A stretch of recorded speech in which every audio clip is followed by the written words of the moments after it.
rising on the mountainside. Leaves are blooming in the ash tree. Robin's looking for something sweet.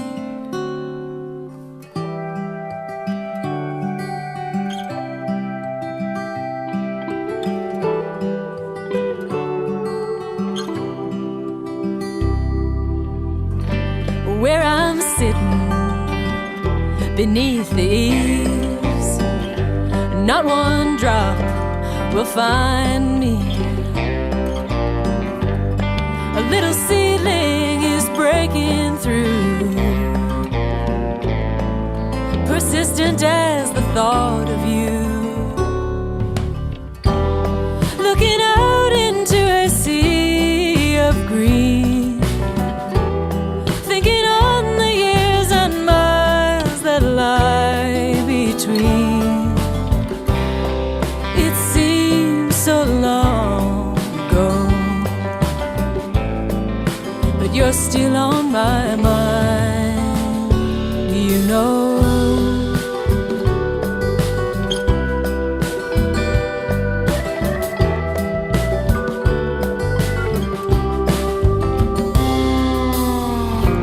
I go walking through the trees, the water dances over stones. The April morning is clean and new, but a breeze has brought the thought of you. Looking out into a sea of green, thinking on the years and miles that lie between. It seems so long ago, but you're still on my mind, you know.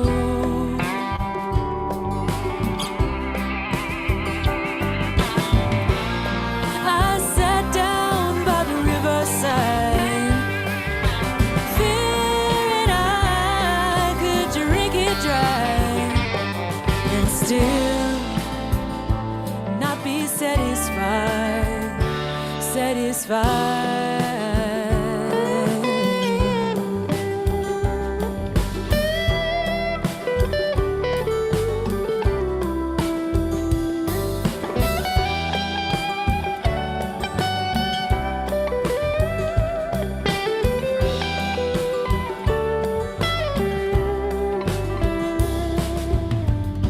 The banks are full with all this rain, and if they'll overflow, I can't say.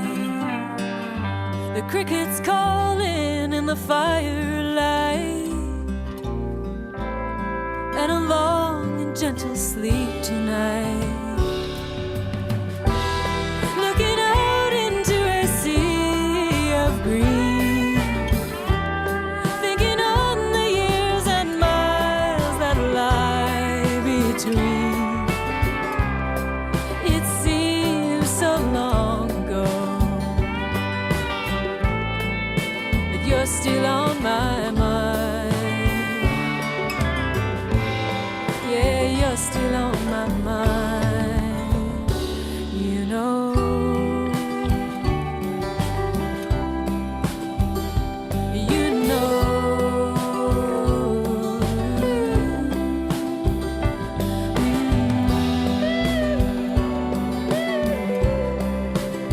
Still on my mind, you know.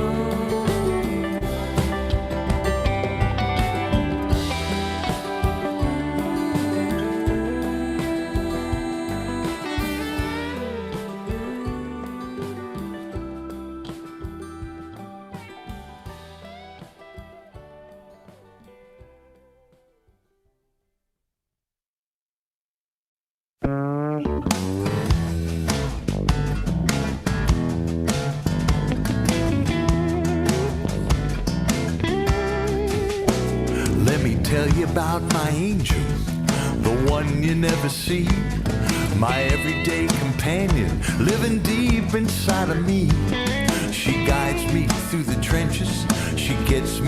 out of every mess. She's my Bible, she's my buddy, she's my personal GPS. Well, she leads me on my journey, she leads me to the goal.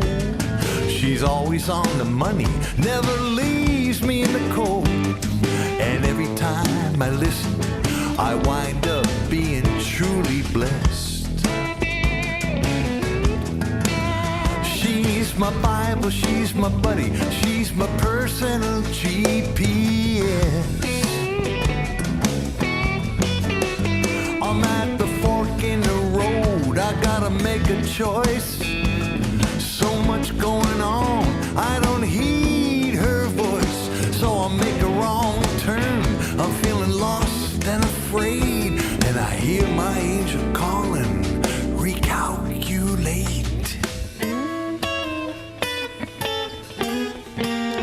Well, I gotta pay attention, 'cause it's powerful stuff. I gotta turn it on, and I gotta turn it up. 'Cause every time I do it, you know I'm guaranteed success.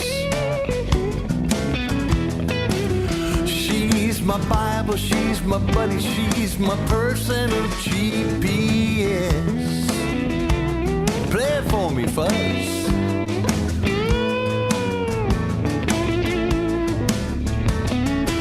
You bad boy.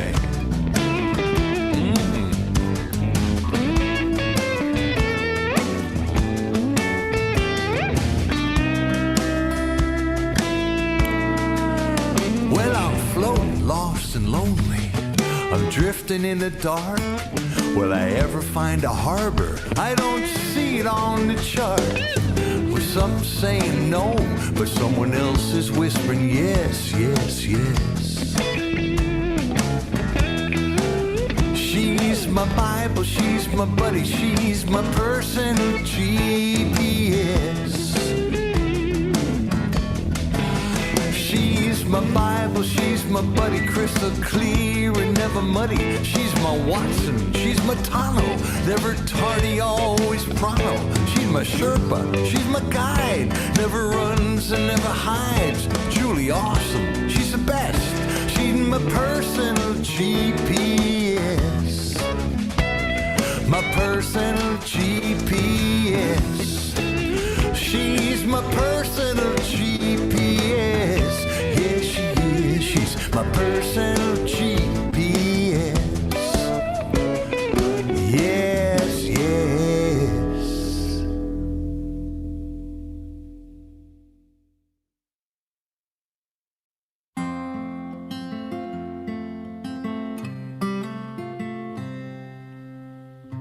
The night is louder than it's been before. I hear. Good evening, friends. Hi, everybody. Welcome to Inside Live. I'm Alice Howe. And I'm Freebo.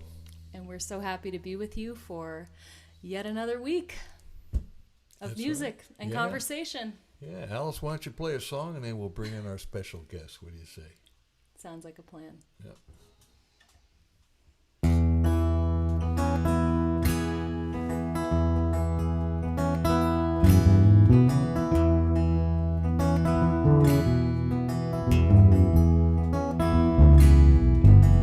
Every night I've the strangest dream.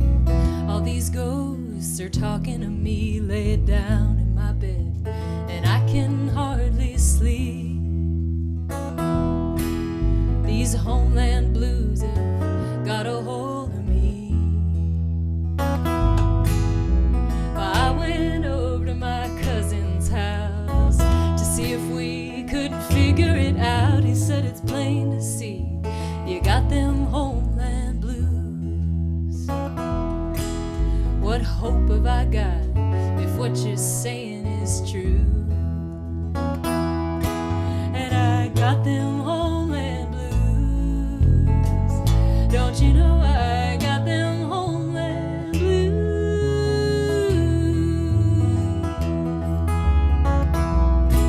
Said I got them homeland blues.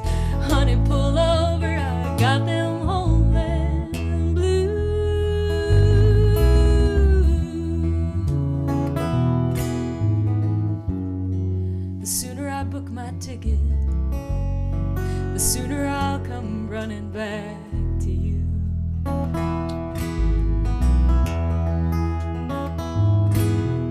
I asked my mother, do you know what I mean? And she could hardly look up at me, had her eyes to her paper, and I knew she had them too. She had her eyes on her coffee, and I knew she had them too. Have you ever missed something that you never even had? You're down so low and you feel so bad. That's when you know you got them homeland blues. That's when you know that you got them homeland blues. And I got them homeland blues. Don't you know I got them homeland blues?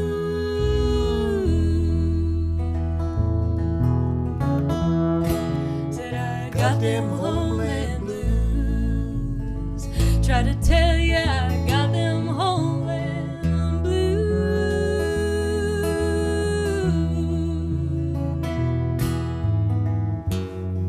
The sooner I book my ticket, the sooner I'll come running back to you.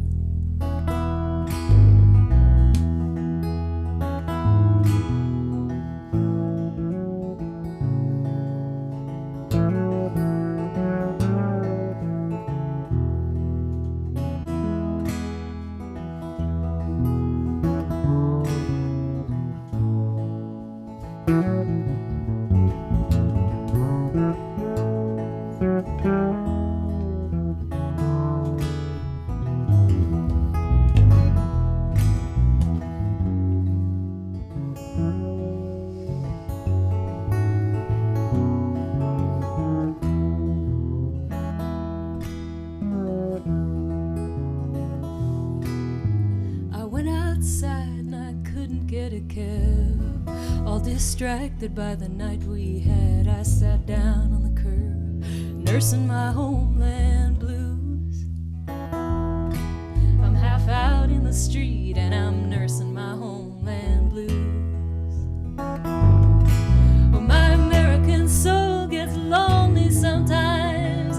Take a walk and it clears my mind, and I hold you tight to shake my homeland blues. I hold on tight and I shake my homeland blues. And I got them homeland blues. Don't you know I got them homeland blues?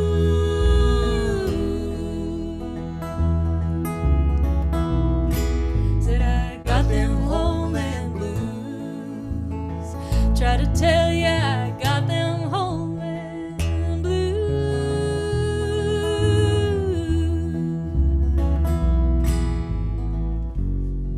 The sooner I book my ticket, the sooner I'll come running back to you.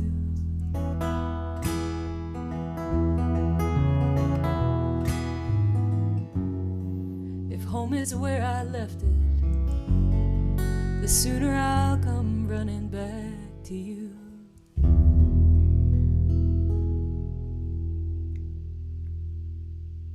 Yeah, nice, Alice. Thanks, Freebo. Nice solo.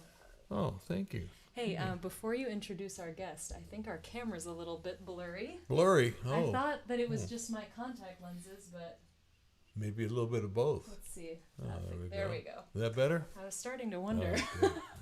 And I also did not pull up the chat, so hold on a Oh, second. dear. We've got to see what you guys are saying. Yeah. Sometimes life can be blurry, Alice, you know. I know, Happens well- every once in a while. Luckily, we have the ability to put it in focus. Well, that's true. In so many deep ways. Isn't that That's true? So deep. Yes. Oh. Here we go. There. The chat is waiting The for chat new messages. is happening now. I think we may have missed the beginning there, but say hello to us again. If you already did, we can't see it, so you have to say hi again. Okay, I think we're ready. Freebo, where were we? Well, we're about to introduce our special guest. Guests, really, but basically a fella that I've known for, I guess, a little over 30 years now, and I've known of for over 50 years, and that would be Brian Auger, the great Brian Auger. Put your headphones on. And for those of you who aren't familiar with Brian, Brian is one of the world's great B3 players, Hammond B3 organ players, and I mean, we'll find out more about his influence. I'm sure Richard Groove Holmes and Jimmy Smith and just some wonderful people. But Brian, you and I got to play in the Blues Busters back in '88 and '89, and I got to say it was a thrill to meet you and really an honor and a blessing to get to know you. Just what a wonderful, warm, sweet guy you are. In addition to being a genius keyboard player, how the heck you doing, buddy? Well, after that, I mean, I'm doing really well. Oh, that's great. Yes. Welcome to Inside Live. Yeah, thank you for having us. And, I'm here with my son, Karma Auger on drums, and my grandson on bass, Joaquin. Yes. Joaquin Auger. So it's like 3 generations. It's amazing, man. That's so great. Hey, You might say Brian and the family unstoned. yeah. Well, Maybe not. I don't know. well, I don't know. I haven't seen anybody throw anything recently. Not lately. That's good. That's good. Hey, it's great to see you, man. Thanks so much for being with us. And you too. And nice to meet you, by the way, Alex. Nice, you got nice to meet you too. very pretty voice, and Thank you. Yeah, great It's stuff. an honor to meet you too. I can't wait to hear some music. Hey, Brandon, our cameraman, can we bring the rest of the band onto the screen and take me and Freebo out so they can say hi? Yeah. We Yeah. want to see. There we go. They're coming on. There we go. Oh, there they are. Hello. Yeah, Okay, there they now are. you gotta wave. Yes. Hi, Karma. Hi, Joaquin. Hey, thank you guys for being here. You're most welcome. It's our pleasure. Let's hear some music. Yeah, you guys want to play some music? Yeah, I was going to do something that goes back to one of the first albums I ever made, the Street Noise album. And this was a thing called Tropic of Capricorn. I was writing a suite, and I haven't got the other two, the Equator and the Tropic of Cancer done yet. So there you go. I'll You've play got you some the work to Tropic do. of Capricorn, and you can. Okay, then. Shall we? Take it away. Yeah, play some go music? for it. Right, here we go then.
Oh, that sounded great. Killer. Sounded so good, you guys. Nice, Good, guys. thank you. Hey, Karma. welcome. Can we make Excellent. one tweak? We would love a little more overall volume. Is that something that's possible? Just a little bit. Just a little bit. Sorry to make you do that. And I have one other technical question, Karma, just before we keep going. Did you click the original sound button by any chance in Zoom? Are you familiar with that button? No, but let me check it out. Okay. It should say 'Cause turn off I original think it sound, might which be, means original sound is on. Sorry. Sorry, everybody.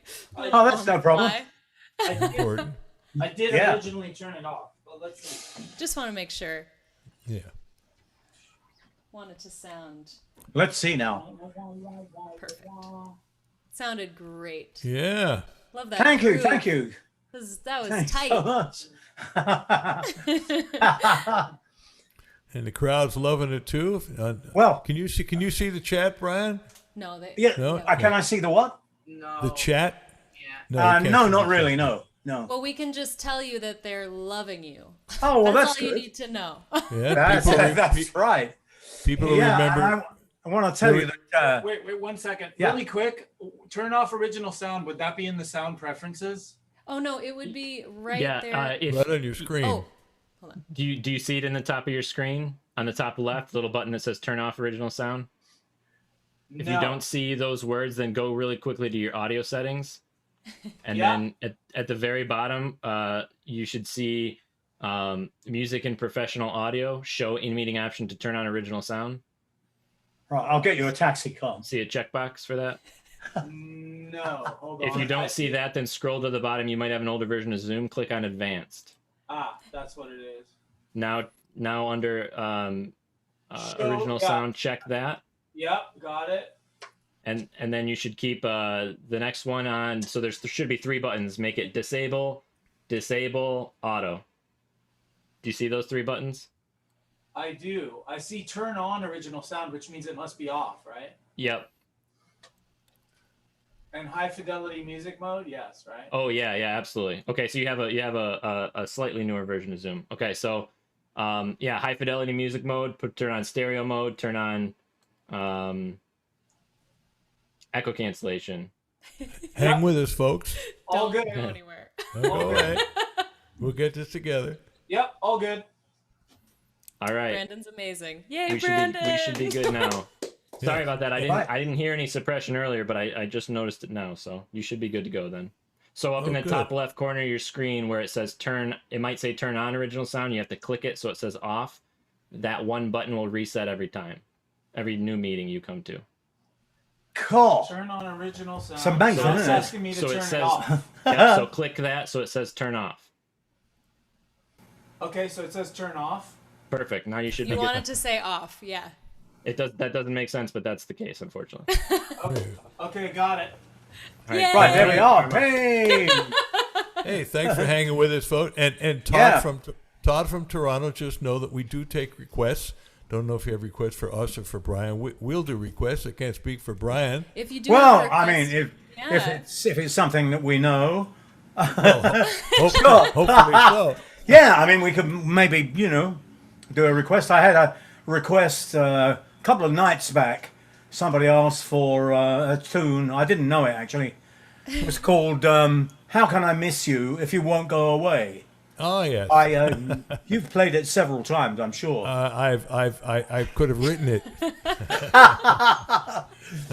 Hey, I'd like to ask you, Brian, what has this year been like for you? This quarantine year, you've been making music with your son and your grandson. What have you been up to?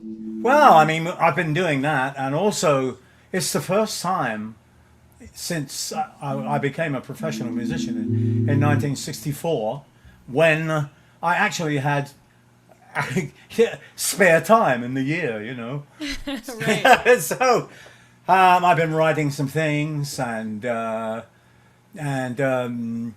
playing on other people's work and generally making a complete fool of myself. Hey, Which is that pretty makes easy. 3 of us. Yes. So it's been rather refreshing in a way, Yeah. So I feel the same way. It's nice to actually get some time in one place for a change. yeah, there you go. Yep. Yeah. Hey, And, Freebo, why don't you play a song for us while we're... Should we get back into the music mode? Or did you Yeah, have a all right. question? I'll tell you what, Brian, this is a song. For those of you who don't know, I was in a band called the Blues Busters. We got together- yes, I remember them. You do, of course. We got together in the mid '80s with Paul Barrere on guitar, Yeah. Paul Barrere from Little Feat, and T. Lavitz on keyboards, and we did that for a couple of years, and then the rest of the guys from Little Feat liked what we were doing so much they decided to get Little Feat back together. So Paul left the band, and then T was called back to rejoin the Dregs because I guess they saw what was happening. So Catfish and myself thought, we want to keep it going.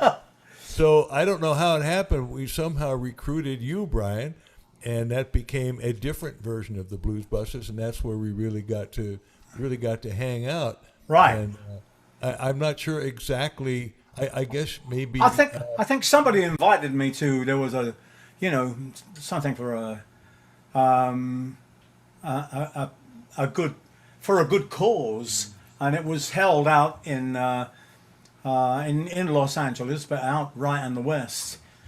And I went to this weird place, the Penguin Room or some strange thing like that, and there were a bunch of very strange people, and I thought, man, I feel really at home here. And that was the start of it. That's where I met, I think, and where the Blues Busters started, and it went on from there. So, and serve everybody right. That's what I say. Yes. Well, Yeah. here's a song. I'm going to play a song that I had not written then, but if I had, it would definitely be a song. Well, that, you couldn't afford the pencils. I couldn't. I didn't pay you enough for that? I was in the pens by then. But I would have played this, and you would have played great on it. And too bad we can't play together at some point. But I'm going to have Alice play bass on this one. How cool! Because I actually showed her how to do it. I'm not as good as Joaquin, but I'm okay. Oh, well, that's a great compliment. Joaquin, as you To the know, it's Joaquin. one note at a time. That's what it's all about. One note at a time. That's One right. note at a time. Yeah. So, What song is this, Freebo? I hope I know it. well, there's only a couple that you do know on bass, so it's got to be one of several. So, how about if not now, when? All right. Sounds I good. know we played this recently, but I wanted Brian to hear this. It's a fun kind of a tune. It's got a little message to it, and we're going to give you a little surprise in the middle, something that you do know. Here we go. Ready, folks? Marcella, Detroit. Good to see you. Let's Hey, see. Marcy. All right, ready? All right. And Chuck Cohen, yes, T. Lavitz was the original bass player, original keyboard player.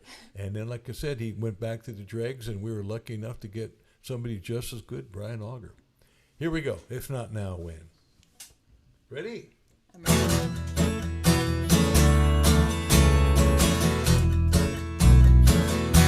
When I was a young boy, I had these dreams. Time didn't matter, or so it seemed. Now I'm still a dreamer. Was back then, but time keeps screaming. If not now, when? Hundreds of heartaches and broken down plans. So many what ifs, and what if I can't? My fear held me captive, caged in a pen. It's time to break free, boy. If not now, when? If not now, when? If not me, who? I can't pretend. Oh no, 'cause I know it's true. I make this vow, I swear it. Amen. My time is now. If not now, when? Doubting and blaming.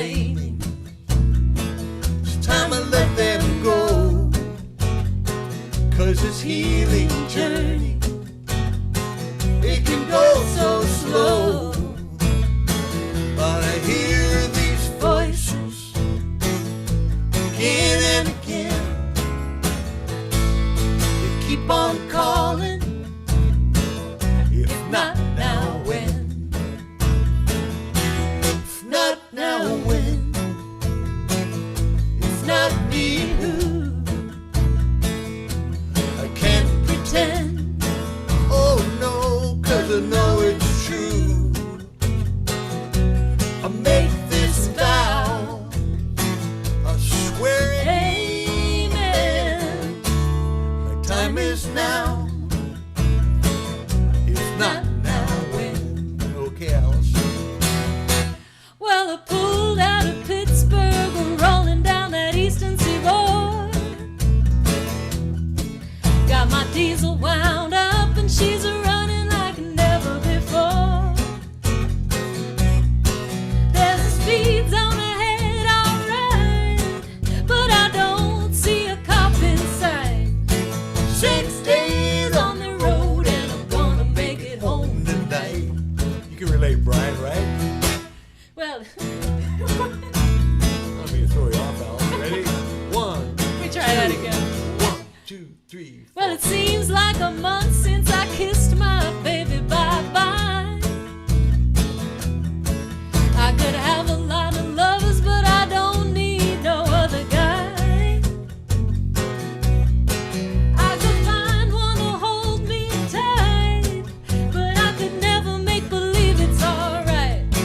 6 days on the road and I'm gonna make it home tonight. Got my 10 forward gears and my sweet Georgia overdrive. Georgia. Taking little white pills and my eyes are open wide. I just passed a Jimmy and White. I've been a passing everything in sight. 6 days on the road and I'm gonna make it home tonight. Alan Freebo. Well, my rig's a little low, but that don't mean she's slow. No way.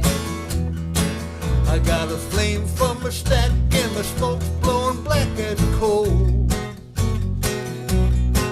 Oh, well, my whole town's coming in sight. If you think I'm happy, you're right.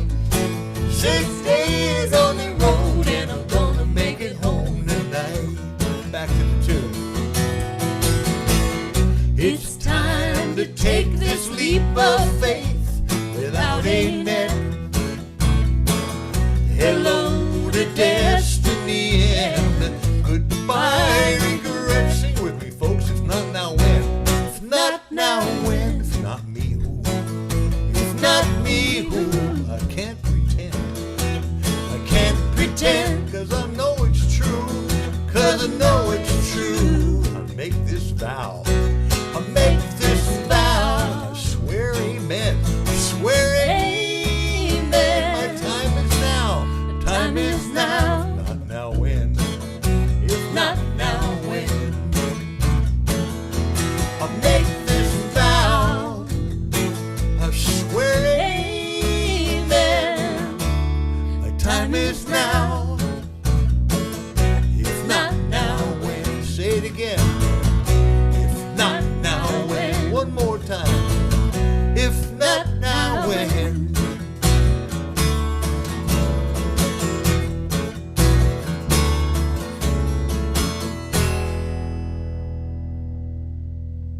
Well, there you go. Hey, I just want to mention, folks, if you are watching on Facebook, we'd love if you would share the stream. That helps more people find it, so we'd appreciate that. And if you are in a position to send us a tip for tonight's show, we greatly appreciate I that. always appreciate that. Brandon is putting that info in the chat, and I'll just put it up on the screen for a moment here. You can send it to PayPal, Venmo, you can mail us a check, and I've also got a site, a part of my website where you can enter a credit card, so just go to alicehowe.com/support if you want to enter a credit card. You are so together. I am Oh my trying, God. okay? Wow. It's taken me 21 episodes, but now I have it together. If not now, when? You know. So thank you all so much for tuning in every week. It's so nice to see many of your familiar names and faces. So, all right. Should we bring Brian and the boys back? Let's bring the boys back. Hello. Hey! Hello! Hello. That was great, you guys. Oh, Well, thank Yeah. Thanks. you. Yeah. Could use a little B3, Brian. No, man. I know. I mean, unfortunately, it went past so quickly I couldn't get to it. We'll play it slower next time. How's that? Right. That would be good. Yeah. Yeah. Hey, so. Well, You Brian, got- tell me something. Yeah. When did you first, and I don't think I ever asked you this, but, you know, obviously you've been playing keyboard a long time. You said you started playing professionally in '64, but was piano your first instrument? Did you ever play anything else? Were you raised to be a musician, or like me, were you raised to be something professional and just kind of... Well, no, not really, man. What's the story? Well, the story is that I was born in '39, went through the Blitz in London, and in just before my 5th birthday, the house was blown to pieces around us, actually. And my dad used to have a player piano that you put the rolls of paper in, you know, like at the state fair, and it pedal the pedals. It was done by air, and I spent most of my time kind of hanging onto the underneath of the keyboard and pedaling away like some demented cyclist, you know. And fortunately, my dad had collected all these piano rolls. You know, we had all the operas and, you know, things like Moonlight Sonata and God knows what. So I mean, but the thing that started me off was my favourite tune was the overture to William Tell. Ba-da-lum, ba-da-lum, ba-da-lum, dun, dun. Or You the know, Lone Ranger? That's right. Well, I hadn't seen the Lone Ranger because we didn't have any television because there wasn't any at the time. So anyway, when I looked at the keyboard one day, I realised those notes are the same as here, but they're higher up, you know. And so I thought, but if this is playing da da dum da da dum da dum dum dum down here, and I went and played the G higher up, maybe I could play along with this. And eureka, I could. So the first thing I learned was to copy the William Tell overture, and then it just kind of went on from there. My eldest brother was about, we came from a family of 6. My eldest brother was about 14 years older than me, and then 2 sisters, and then, thank goodness, a hiatus. Are you the baby? Are you the youngest? No, I'm not. Then I had a younger sister of 2 years and a younger brother, and that was it, basically. So what I got was kind of classical music and songs from the shows by my dad and mum, who used to love to listen to those things. Then my eldest brother had a collection of American jazz. So, you know, Louis Armstrong, Duke Ellington, Count Basie, all these amazing players from the 40s, you know, and I was just blown away by that. That took my attention. I wanted to play like that, you know, Yeah. but I couldn't at the time. Anyway, so that's where it really all started. And then I was away from the family for about 2.5 years because I was evacuated away out of the range of the bombs. The bombers would come by every night. And so fortunately for me, I had a very nice family that I was billeted with, and they had a piano, for goodness sake. Wow. Wow. Yeah. How lucky. So I went there and I played the only thing I could.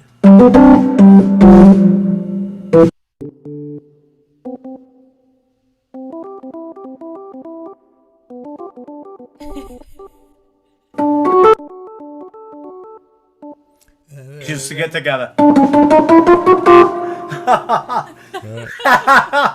And so it started there, and I was messing with the piano and stuff. When I went back to London, I met some friends at school that played different instruments, and so I fell into bands. Also, because I could hear something on the radio, like the pop songs, and just play them.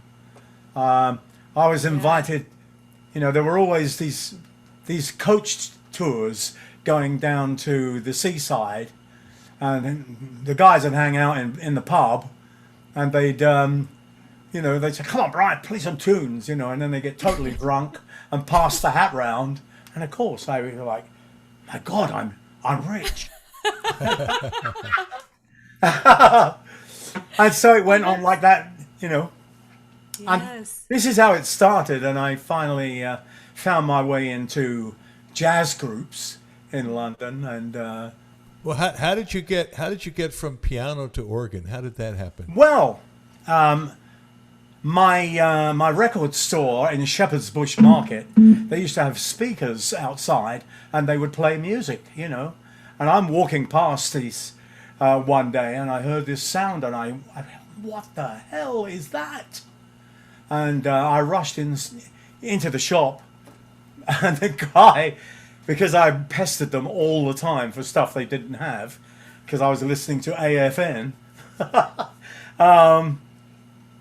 and the guy had the cover to Jimmy Smith's Back at the Chicken Shack. Ah. So I said, "Wrap that up." And I took it home, and you know, he always had great sidemen as well. And so I began to listen to the organ and go, "Wow, that is an amazing, powerful instrument," you know. And then I eventually went to a music store and asked them if they'd got a Hammond organ. And they actually had. It was the wrong. It was an L100, the small one, the ones that they play in the funeral parlors. Oh. And somebody brought me a record over from New York, because a lot of the musicians used to play on the boats, on the you know, the liners, go to New York. They'd run around all the record stores, or the musicians would, and bring home the treasure trove, and we would all get together and have a listen to all this. This is throughout the you know, what we call the invasion, the British invasion. And Right. the Stones would get together, and the Beatles, and you know, with their mates, and they'd call whoever had just got off the boat and say, "What you got? What you got?" You know. Yeah. So this is it: blues, Zydeco, stuff that we never heard in England. You know, it was Yeah. amazing. And so basically, you know, I was asked to come and play with some of the rock bands and some of the R&B bands, and I thought that was great fun. Did you So- play? So somebody asked, did you play something with the Yardbirds? Yeah, at there one was a point? question about the song "For Your Love" in 1960. Yeah, oh yeah, oh yeah. I got a call one afternoon, and it was Paul Samwell Smith, I think, and he said, "What you doing, then, Bri?" I said, "Well, I'm not doing anything actually right now, but look, can you come up and play on a track?" I said, "Well, yeah, sure."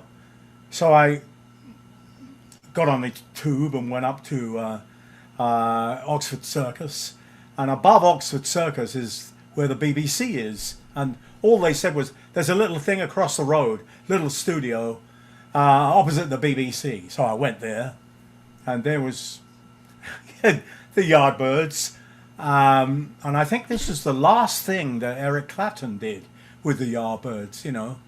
And they said, "Well, right, let's play this thing." So they played me the tune, and I said, "Okay, fine. What do you want?"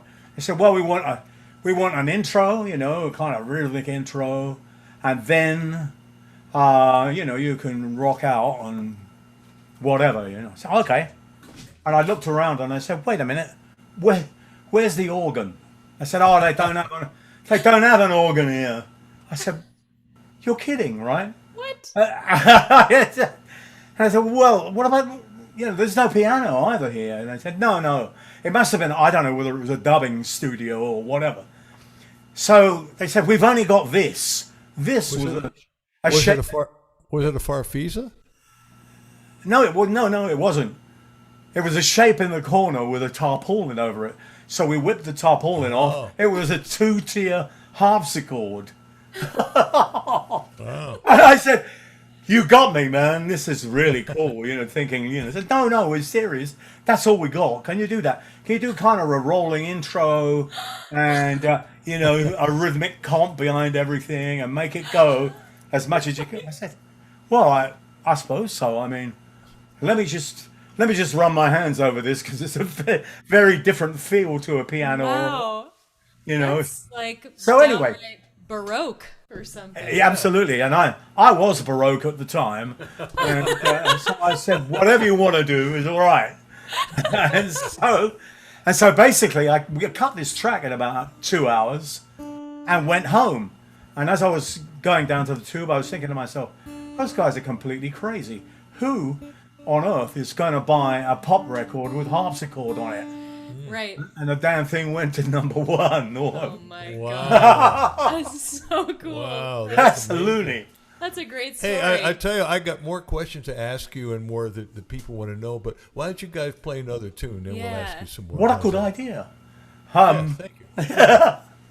Yeah, I'd like to play you something by one of my favorite jazz guys.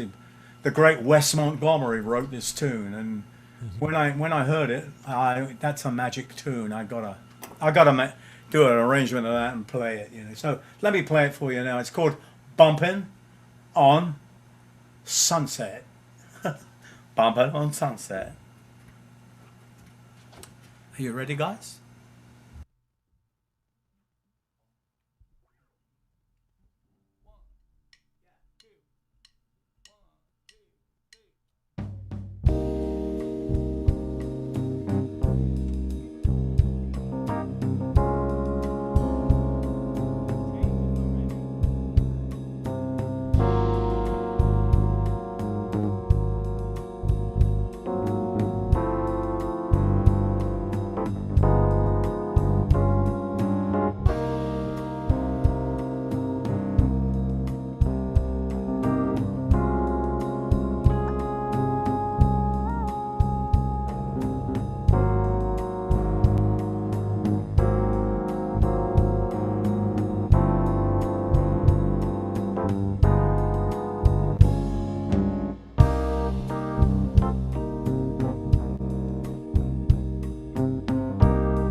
Oh, smooth.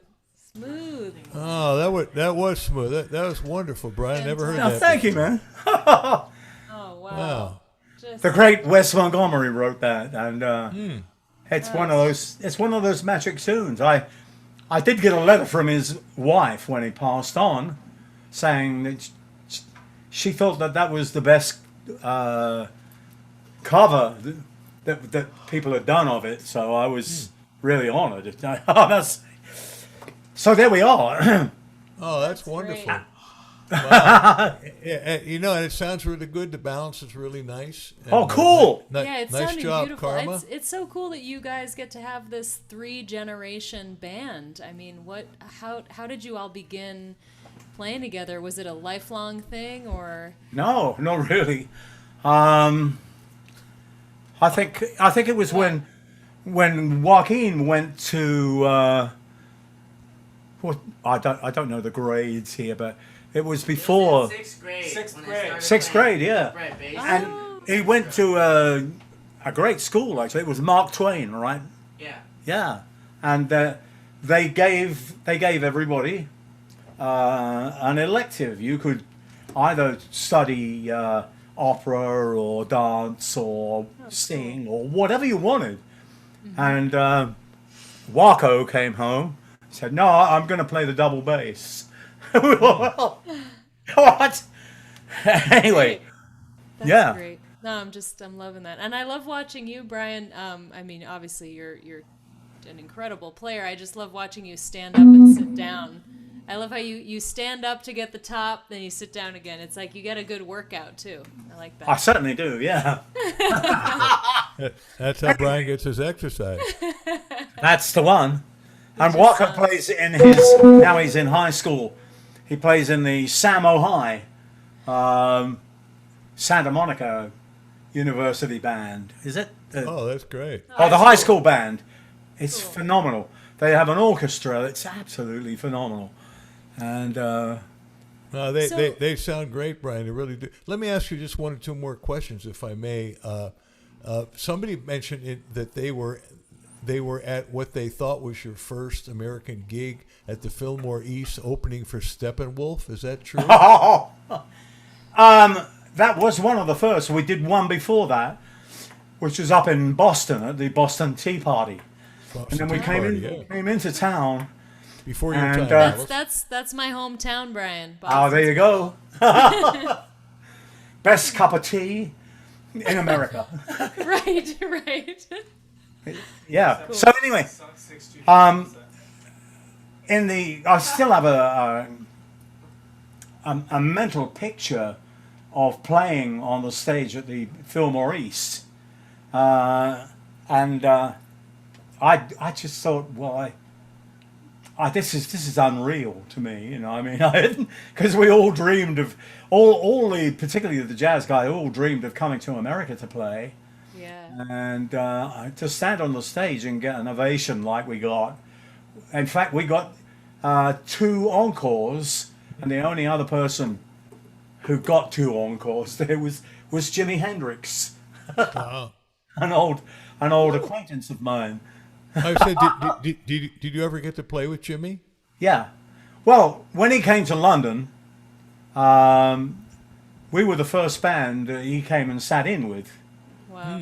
And he, Wow. Oh my God. I just Yeah, got and he a says- chill. I said, well, he said, do you mind if could I sit in with your band? And I said, well, sure. Oh my God. Were you familiar with who he was at the time? No, I had no idea, man. Nobody Oh did. my God! Wow. Nobody did, Wow. So I said,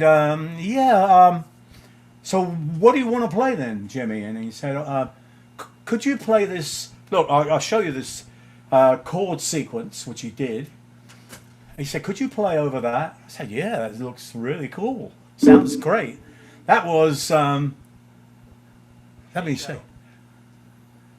Let me see now. It was Hey Joe. Oh, sure. Yeah. Except that he didn't sing at the time anyway, and Chaz Chandler, who was one of the managers of his, said to me, I've got to talk to him, Brian, he's got to sing. He's got to sing, And we had a number one, me and Julie Driscoll, we had a number one in France. We were going to ask you about Julie also. There were some Yeah. questions coming in about her, and we'd love Sure. to hear a little Sure. bit about that too. Yeah. First Jimmy, then Julie. Right. We'll go through the J's. Right then. Okay, so Jimmy used to find out wherever we were playing after that, and find his way to come and sit in with us, you know. And the amazing thing was that from the first night, there was Eric Clapton and Jeff Beck and, you know, all the kind of British, you know, heavy guitar players, and they were pretty amazing at the time. But you could still tell the traces of where they'd come from, which were American blues players, you know, B.B. King, Freddie King, you know, all that, you know. And but with Jimmy, it was something completely different, and I couldn't trace it, you know. And then he played this amazing stuff, and then he starts to kind of put the guitar behind his back and play over there, you know. And that were kind of like, what the? And then he grabbed it, and it looked like he was playing with his teeth, but I could see him fingering the board with his. Anyway, people went absolutely like crazy.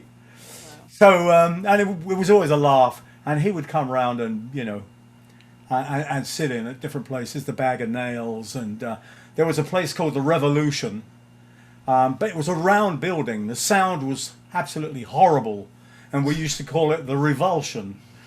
Playing at the Revulsion tonight, are you? Perfect. Anyway, Wow. and so it went on like that, and he it was amazing. We invited him to open for us because we had a #1 in France with Julie, and a year later, we opened for him. So it was like, you know, it was one of those ongoing things. Yeah. Well, that's a thrill. I mean, just some of the people you mentioned that you were not only around in that time, but you were rubbing shoulders and playing with and respected by as those you respected. I mean, what an amazing time. And how old were you at this time? How old was I? You're Old in your enough, 20s, I'm guessing. old enough to know better. No, yeah, I must have been in my late 20s, I think. Yeah, it serves me So- right. Yeah. So a quick question. So your first band that you came to the States with the Oblivion Express, and how did the whole thing with Julie Driscoll happen? And somebody else said, is Julie Driscoll, is she still alive and is she still singing? Well, first of all, no, Julie came first. I had this band called the Trinity. Oh, that was before There was only 3 of us, and I didn't want to call it, you know, the trio, or I'm trying to think of another thing. Trinity just means, you know, a get together of 3 or whatever. So I, you know, I just got that band together. I had a guitar player, I had Julie, I had her sing several times because I'd been asked to do sessions for her, you know, and so we got on pretty well, and I thought Julie was amazing, actually. Anyway, so then I got a call from Chaz Chandler. Chaz Chandler was the bass player for the Animals, but he was also one of the guys that brought Jimmy to London. The other one was Mike Jeffrey, who I thought was the worst crook in the music business. And so there was no way that I was going to ever do anything with him. But That's saying a lot, Brian. The worst crook in the music business. oh, yeah. So anyway, Tall order. yeah, so Chaz says, you know, look, we brought this amazing guitar player over. I said, well, so what? And he said, well, we want him to front your band. I said, well, that's very nice, but I've already, you know, I have the band together for about 2 months now, and I have a guitar player, and Julie Driscoll fronts my band. Well, are you suggesting that I should just fire these people? And I haven't even heard your guy, you know, or what's his name? Didn't mean anything at the time. And Uh-oh. Oops. so I said, look, at the end of the week, where we could sit in and everybody who was anyone on the scene came. So it was like a showcase in a way. I said, bring him down. People can look at him and hear him and whatever. I said, right, okay. And that's how he turned up originally at the Cromwellian and sat in with us.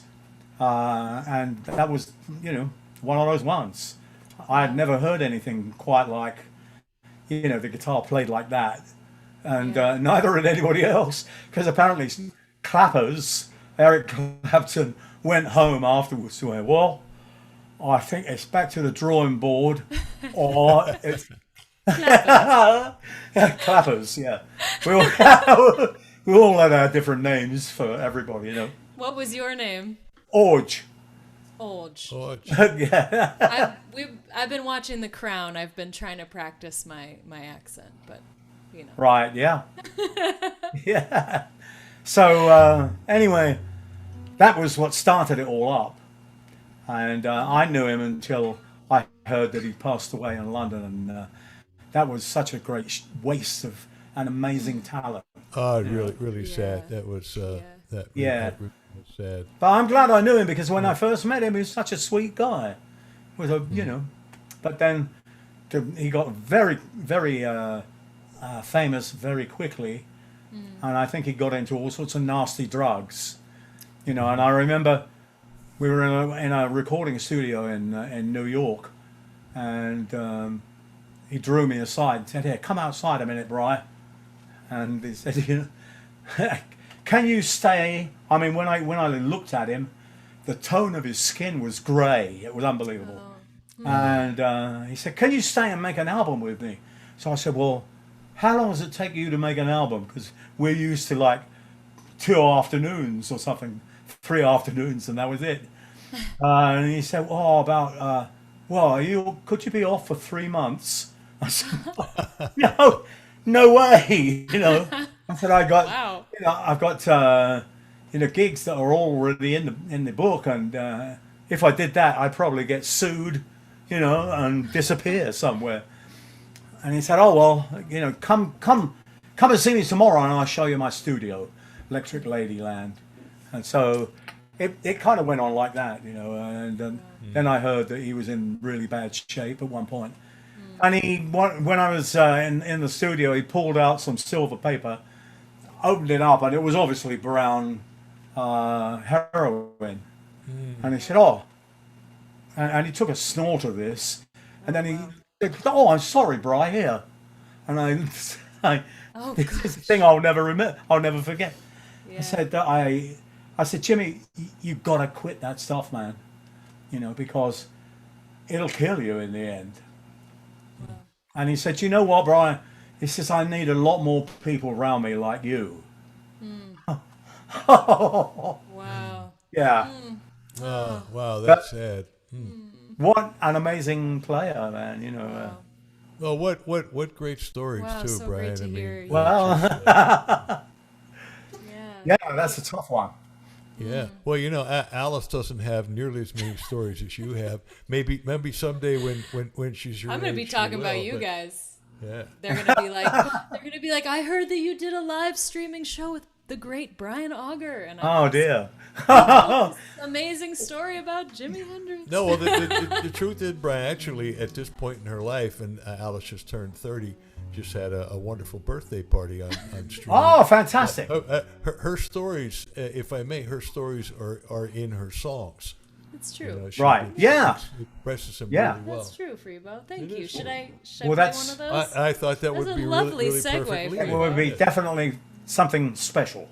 All right. Here's another one for you guys. I thought that was pretty professional. That was great. Yeah. Nicely Wasn't done. planned. It just kind of happened. I like to do a new song. Oh, good. And I want to thank everybody who came to my birthday party on Friday last week that Freebo just mentioned. It was so nice to see so many of you that watch this show every week, and you made me feel really loved and really special. So thank you. It was a great weekend and a great show. And while I'm playing this song, I just want to make sure you guys know we are doing our Cordial Cables giveaway this week. And I've got my as we Cordial have shirt done on. every week. For you, Mike. There we go. And Yep. everybody else out there. So once again, thanks to the amazing folks at Cordial Cables, we are giving away one premium instrument or mic cable. All of the cables that we're using here tonight for streaming are Cordial cables. They sound amazing because they have no resistance, almost no resistance. They're made out of pure copper, 99.9% pure copper, and they don't add any unpleasant background noise. And Brian, you should know that as our special guest, you get one for free. We're going to from give Cordial, you one too. and They're a going to give you T-shirt, one. whatever size you'd like, as long as it's not extra small. Yes, Vincent, you are banned from the contest because Yes. you read my mind and it's getting creepy. He reads my mind. So I picked a number between 1 and 100. And if you guys want to just put a number guess into the chat on Facebook or YouTube, we will Brandon go will through them. Brandon will check catch. it out. He knows the number, and we'll announce the winner at the end of this song. So we got a few minutes. This is the Jeopardy music. I wanted to mention something else, but now I can't remember what it is. Oh, I want to give a shout out to our dear friend Lori Reamer, who is helping us so much backstage tonight. Thank you, Lori, Lori. with her company Music Magique Promotions. Check her out on Facebook. Follow Music Magique Promotions. And I know that she helps Brian a lot in his publicity, and she's helped us at shows. Lori, I don't know what I would have done without you at the McCabe's concert last spring. You're amazing. So thank you so much for your help. Or Monday night with that tribe music we get together. Oh my God. Oof, she knows Thank all the you parts. for that. She sure does. Yeah, we're looking forward to another a release from the tribe of Jesse Colin Young's famous song "Get Together." We just recorded our background parts for that. It's going to be amazing. All right, here's a new tune.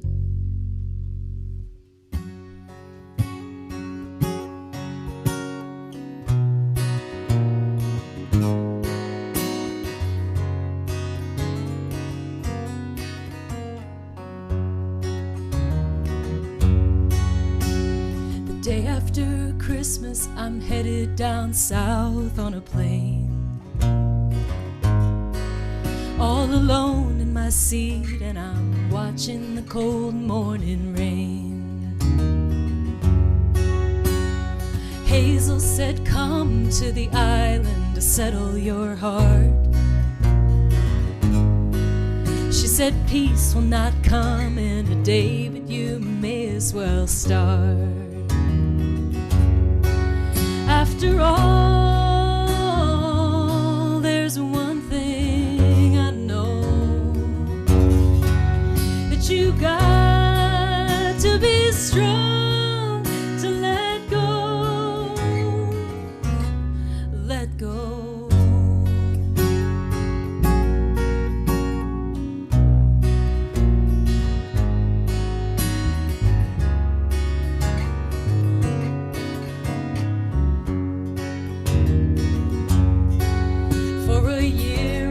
Living in fear, I was out of my mind,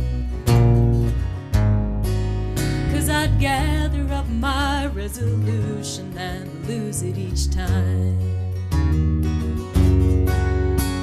And night after night he is asking me, what can I say? Yeah, it kills me, it's breaking my heart, but there's no other way. After all, there's one thing I know,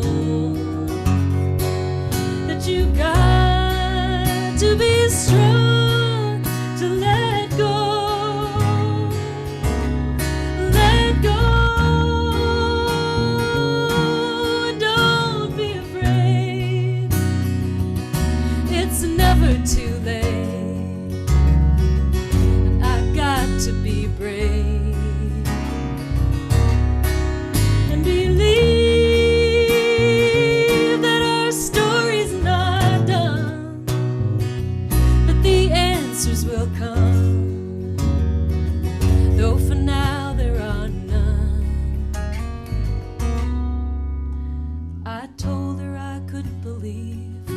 was time to move on. And she told me, with all due respect, you are already gone. So we walked on the beach and we sent out a prayer to be free. To the palms and the waves and the foam and the sand and the sea. After all, there's one thing I know, that you got to be strong to let go, let go.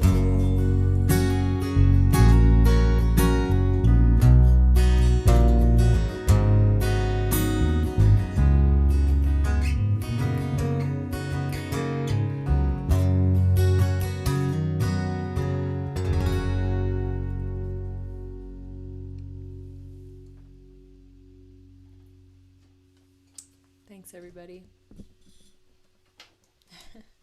Lovely. Hey, Brian. Yeah. Hey. Well, that's my story. I'm sticking to it. Yeah. You always get a lot of good songs out of a breakup, don't you?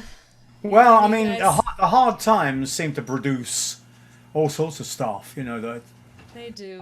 is pretty much, you know, it's kind of scary in a way, because you start thinking, well, if I'm happy, what do I write about that? That is the fear. How about don't worry, be happy? I feel like every time I write something, I think, uh-oh, that was the last time. That's it. I'm never going to come up with anything else. Well, yeah, of course. And it always comes around again. So, So, Freebo, yeah, what about, yeah. Well, so Freebo, Let's what's see. next? I played a happy song. Maybe I'll play a not so happy song. right. What do you Okay. got for us? This is something I would not have done with the Blues Busters, but well, you know, you live in Venice, right? I certainly do. That's why my socks are always wringing wet. Oh dear. Well, you've got some homeless people there, right? Certainly. Absolutely, yeah. Yeah. Many homeless people in L.A. and it's really it's a difficult situation, and it's a sad situation. And Yeah. you know, having one foot in the folk world, Brian, I thought that I would take that tradition and write about that particular social issue. So Right, I man. wrote the song about homelessness from the point of view of a homeless person, and I thought I would. I originally didn't write it as a duet. I wrote it just as one person singing it, a couple different characters in the song. But when Alice and I started working together, I thought I would turn it into a duet, and I realized that there's no reason why you couldn't have several different characters in this. Obviously, homelessness is not gender specific. Yeah. So I wrote this song called "When There's No Place Like Home."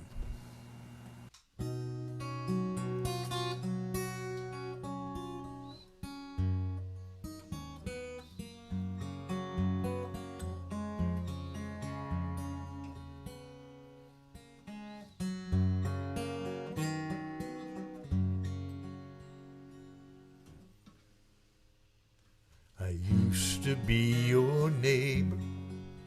I had my job and I had my pride. But they shipped them both to China, and it ripped a hole inside. They took my house last summer. Now I'm hungry, cold, and scared.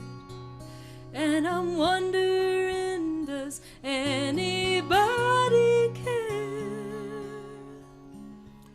When there's no place like home,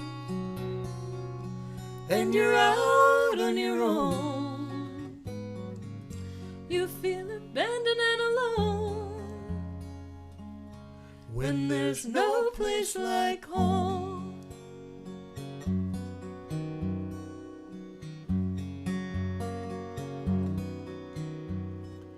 I used to be a hero, the strong, the proud, the few. When duty called, I stood up tall for the red, white, and blue. But no hero's welcome waited when his damaged soul returned. Uncle Sam don't give a damn, that's what I learned. When there's no place like home and you're out on your own, you feel abandoned and alone. When there's no place like home, please don't look right past me. A simple smile could help me make it through. I could be you. If home is where the heart is, then where's the heart supposed to go? When your living room's a cardboard box and your address is Skid Row. If a man's home is his castle and the place where he is king, what happens when he loses everything? When there's no place like home and you're out on your own, you feel abandoned and alone. When there's no place like home.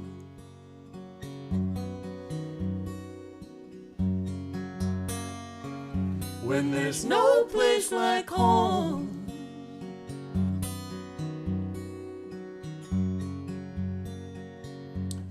There's no place like home.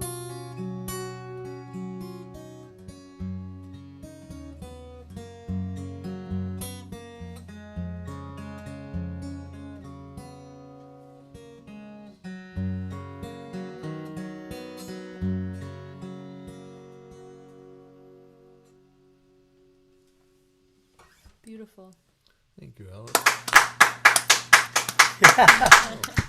Thank you, Brian. Thanks, guys. Nice one, nice one. Not exactly a happy song, No. Truth. But- It's honest. but they though. don't all have to be, right? Yeah, I mean, the thing is that I think it made me remember a thing I wrote in 92, I think it was, or something like that, called "Somebody Help Us." It's like, and the lyrics go, "There's an eagle flying, children crying, save the world from dying, help us. There's a politician in the old tradition selling superstition to us. You've got to find what you feel if you want to know what is real." And who did that, Brian? He did. Was it? I did actually. Yeah, Did it's that? on the Second Wind album, I think. And did you sing it? Or did Julie sing it? I did. I sang it. Wow. Oh no, don't- Alex Lidgerwood sang it. Because I don't think I've ever heard you sing. Well, you sing? no wonder you're still looking good. No, go ahead, Alice. Oh, I was going to ask you. I heard a little birdie told me that you are actually working on a book. Is that true? Yes, yeah. And what is the plan for that book? The plan for it, well, I suppose, is at some point to get it To write it? Get it out. and then after I get to write the rest of it. Yeah. And it's about your life. It's a memoir. I'm Well, guessing? yes, it is. It goes through the early parts and how I got to play piano and stuff, and then it goes on through what I wanted to write about was the way the British invasion came about, you know, with all these guys and everything. That was an amazing time. I don't think there'll ever be a time like that. Yeah, I bet a lot of folks that are watching would love to. read that book. Unbelievable. Unbelievable, man. Yeah. And So what I- folks can. I just want to say, folks can find all of Brian's CDs, including his latest, which is a 3 CD box set called Introspection, that is available on your website, BRIANAUGER.com. And I'm guessing that's where folks can find out about your book when it comes out. Also. yeah, they So, certainly could. And Brian, I want to know how you're going to put. You've got such a wonderful, infectious laugh. I know. Is there It's any so way you true. can put that laugh into the writing somehow? I Into the mean, laugh. Well, it's- o- well, other I'm- than ha ha. I'm writing it myself because I want it to come from that slant, because it was such incredible fun, particularly because everyone knew everyone in London. All the musicians knew everybody. We all played. I was one lucky enough I could go to a jazz club like Ronnie Scott's and play a set and then run across the road to the Flamingo and be in the middle of absolute mayhem and dancing and you know, and it was kind of like that. You know, it was What a great. time. Yeah. I hope when you do the book, you can do a books on tape, because just you narrating. No, you the should book would be narrate it. really I- That's such a incredible. good idea. I Then you can throw the laugh certainly can. Yeah. Good. Oh my gosh. And we should take our hats off to the roadies that looked after us or whatever, you know. And I'll give you one quick story if I can do it quickly for you. Please. Absolutely. My friend John Lord and his band were up in Copenhagen, and they just finished a tour in Germany, and they gave their roadies some money, and it was like from up north, you see, and not exactly the brightest star in the sky, and anyway, so they said, okay, we be here by Friday because we've got to play on Friday night. Right, okay. So it's getting to Friday afternoon and nobody knows where this guy is with all the gear, you know, the truck. Finally, he turns up. His foot is swathed in like bandages, you know, and he's out of breath. They said, "Where have you been, for God's sake?" And he said, "Oh, it's been terrible." He said, I came across the customs, you know, in Germany, and I broke down in the no man's land. Oh, no. So I went back and said to the Germans, "Could you get me a truck to bring me to a garage? I am broken down." I said, "Oh no, so you have left Germany. We cannot do anything for you. You have to go to Denmark now and ask them to send something." I said, "What?" So he said, I walked to Denmark, and they wouldn't let him in either, you know. And so he went backwards and forwards, and then finally they let him in. And on the borders, there used to be always a kind of pine built, I don't know, DOS house, I suppose. So, you know, where the truck drivers would take a night's sleep. Anyway, he said, "I got myself a room in this place." And I called London, and they said, "Oh, the part's going to be like 3 days. We have to send it over." So he said, so they said, "Well, did you go out?" He said, No. The weather was terrible." He said, "I sat in my room." And he said there was a telephone, but all it did was connect to the kitchen downstairs. So I said I would call them and say, "What's happening? You know, let's have something to eat." And a waiter would come up the stairs with a menu, and he said, no matter what I pointed to, they always brought me 2 fried eggs and chips. So I've been living on 2 fried eggs and chips Oh, for God. 3 days now, you know. So he said, so this is how brilliant this guy is. He says, after the 3rd day, I realized that the floor was made of wood. Oh, eureka. He said, so I got my knife out because there was no television or radio or anything. And I was like sitting on the bed thinking, and I was throwing the knife into the floor, you know, just to pass the time. And he says, my attention, such as it was, must have wandered. He said, suddenly I felt this terrible pain in my Oh, in no. my foot. And he Oh, looked out, no. and he'd thrown the knife into his foot. Oh, So, gosh. yeah, so he said, "Oh dear." He said, I grabbed a towel and, I dragged myself to the telephone and I said, help.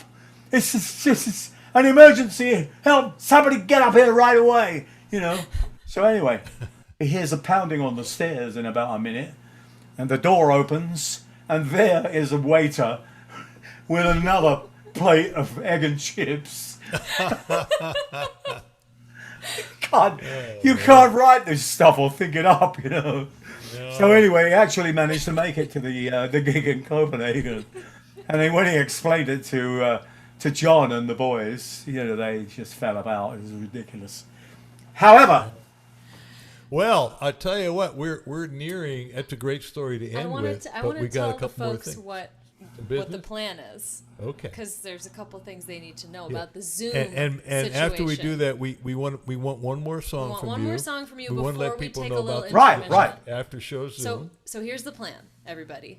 We're gonna hear one more song from Brian and band, and then we're gonna take a 5-minute intermission. And don't go anywhere. You can go get a drink of water, go to the bathroom, but come back. Bio break. Because we're going to be moving into the after party portion of the show. And what's going to happen is Brandon's going to put the meeting ID and the password to actually join our Zoom call. It's going to be in the chat of both Facebook and YouTube, and you can open up Zoom and join us backstage. So there's already about 15 people with us backstage, and hopefully you'll get a chance to actually ask Brian a question, maybe ask us a question, and we'll get to clap. We'll get to hear you clap. So this is our new thing on Inside Live. We're doing an after party every week. So right after, towards the end of Brian's song, we're going to put that meeting info in the chat, and then you can just jump over to Zoom. The show will continue broadcasting on Facebook and YouTube, so there's limited seating in the Zoom. So if you don't make it in, don't worry, you can keep watching. But that's the plan. And I also want to say that our winner of the cable is Jim Cowan. Jim Cowan has won the cable from Cordial. Right. So my number was 53 and he picked 52. So Jim, go write us a message and I'll get in touch with you directly, okay? I am done. right then. And Jim Cowan, thank you for turning us on to, Albert Lee, I already knew. We're going to have him on the show, and of course you know Albert as well. Right, Brian? Maybe sometime I certainly did, we and he can may have been there on the night that we all met Jimi Hendrix as well. Oh, my Well, goodness. Albert is living in L.A. and you're in L.A. and we're in L.A. and maybe at some point when this COVID thing calms down a little bit, we might have to all get together on a Wednesday night Right. and I would have a love show. that. I think that would be incredible. Oh my gosh. Right, guys. Well, listen, I hope you had a great time. I did. So when you say thanks to Freebo and Alice. It's been so fun. Thank you. Oh, thank you guys. You You're sound awesome. great. What? Thank you. So are you guys. What a great family band you have. Sounds wonderful. Karma, I remember when you first started playing with Brian, and man, you've really gotten your act together, man. You sound great. Really, Sounds really awesome. great. Thank you. And Joaquin, just keep doing it, man. Remember, sounds bass, excellent. one note at a time. Yeah, there you go. Thank you. Nothing more. Right. All right. So you ready to So play? Yeah. Anything give else? us one more tune, y'all, and then we'll take a little 5-minute break. Okay. Sounds good. All right. Are you ready, Waco? I am indeed. Right.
Hey, woo! Hey. Excellent.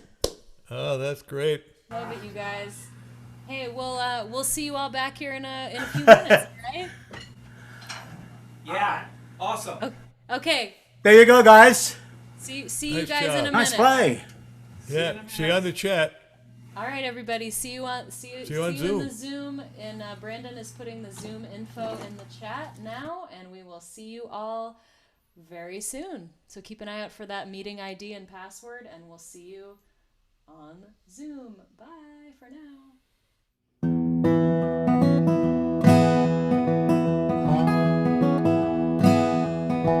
Every night I have the strangest dream. All these ghosts are talking to me. Lay down in my bed and I can hardly sleep. These homeland blues have got a hold of me. Well, I went over to my cousin's house to see if we couldn't figure it out. He said it's plain to see you got them homeland blues. What hope have I got if what you're saying is true? And I got them homeland blues. Don't you know I got them homeland blues?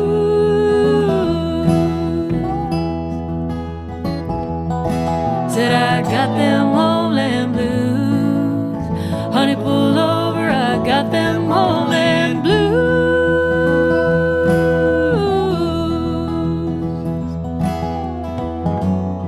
The sooner I book my ticket, the sooner I'll come running back to you.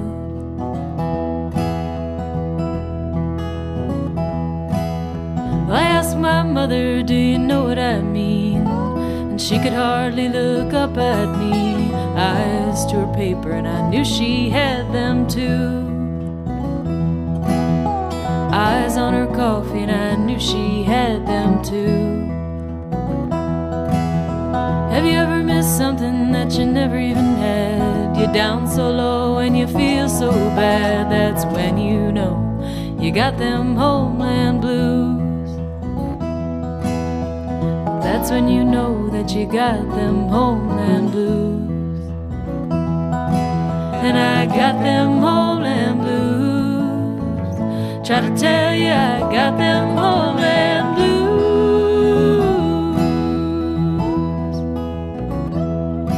Said I got them homeland blues. Honey, pull over, I got them homeland blues.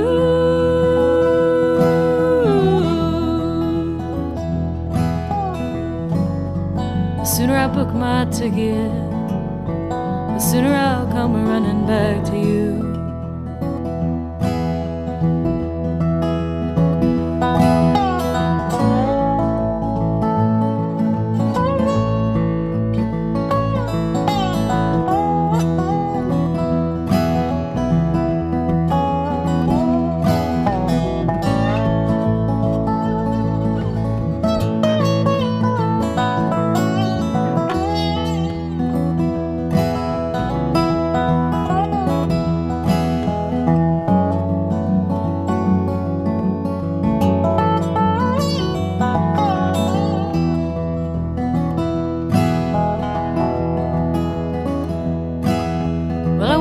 side and I couldn't get a cab.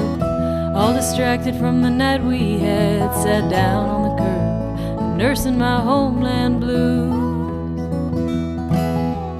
Down on the curb and I'm nursing my homeland blues. My American soul gets lonely sometimes. I take a walk and it clears my mind, and I hold you tight to shake my homeland blues. I hold on tight just to shake my homeland blues. And I got them homeland blues. Don't you know I got them homeland blues?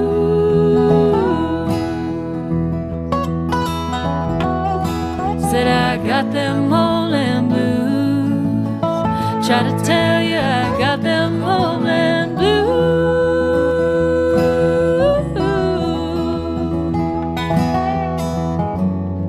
If home is where I left it, the sooner I'll come running back to you.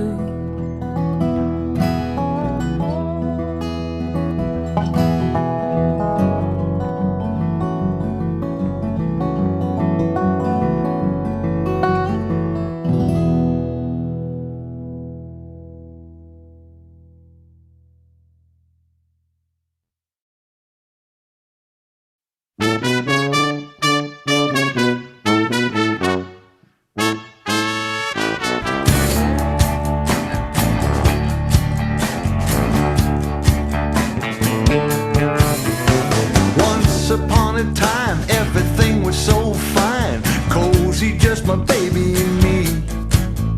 I was so well fed, I had my breakfast in bed, I was happy as a man can be. Then my buddy called up, had the cutest little pup, I couldn't help but take him in. Ah, little did I know her affection would go to my new little four-legged friend. Hello, everyone. We are Hey. back.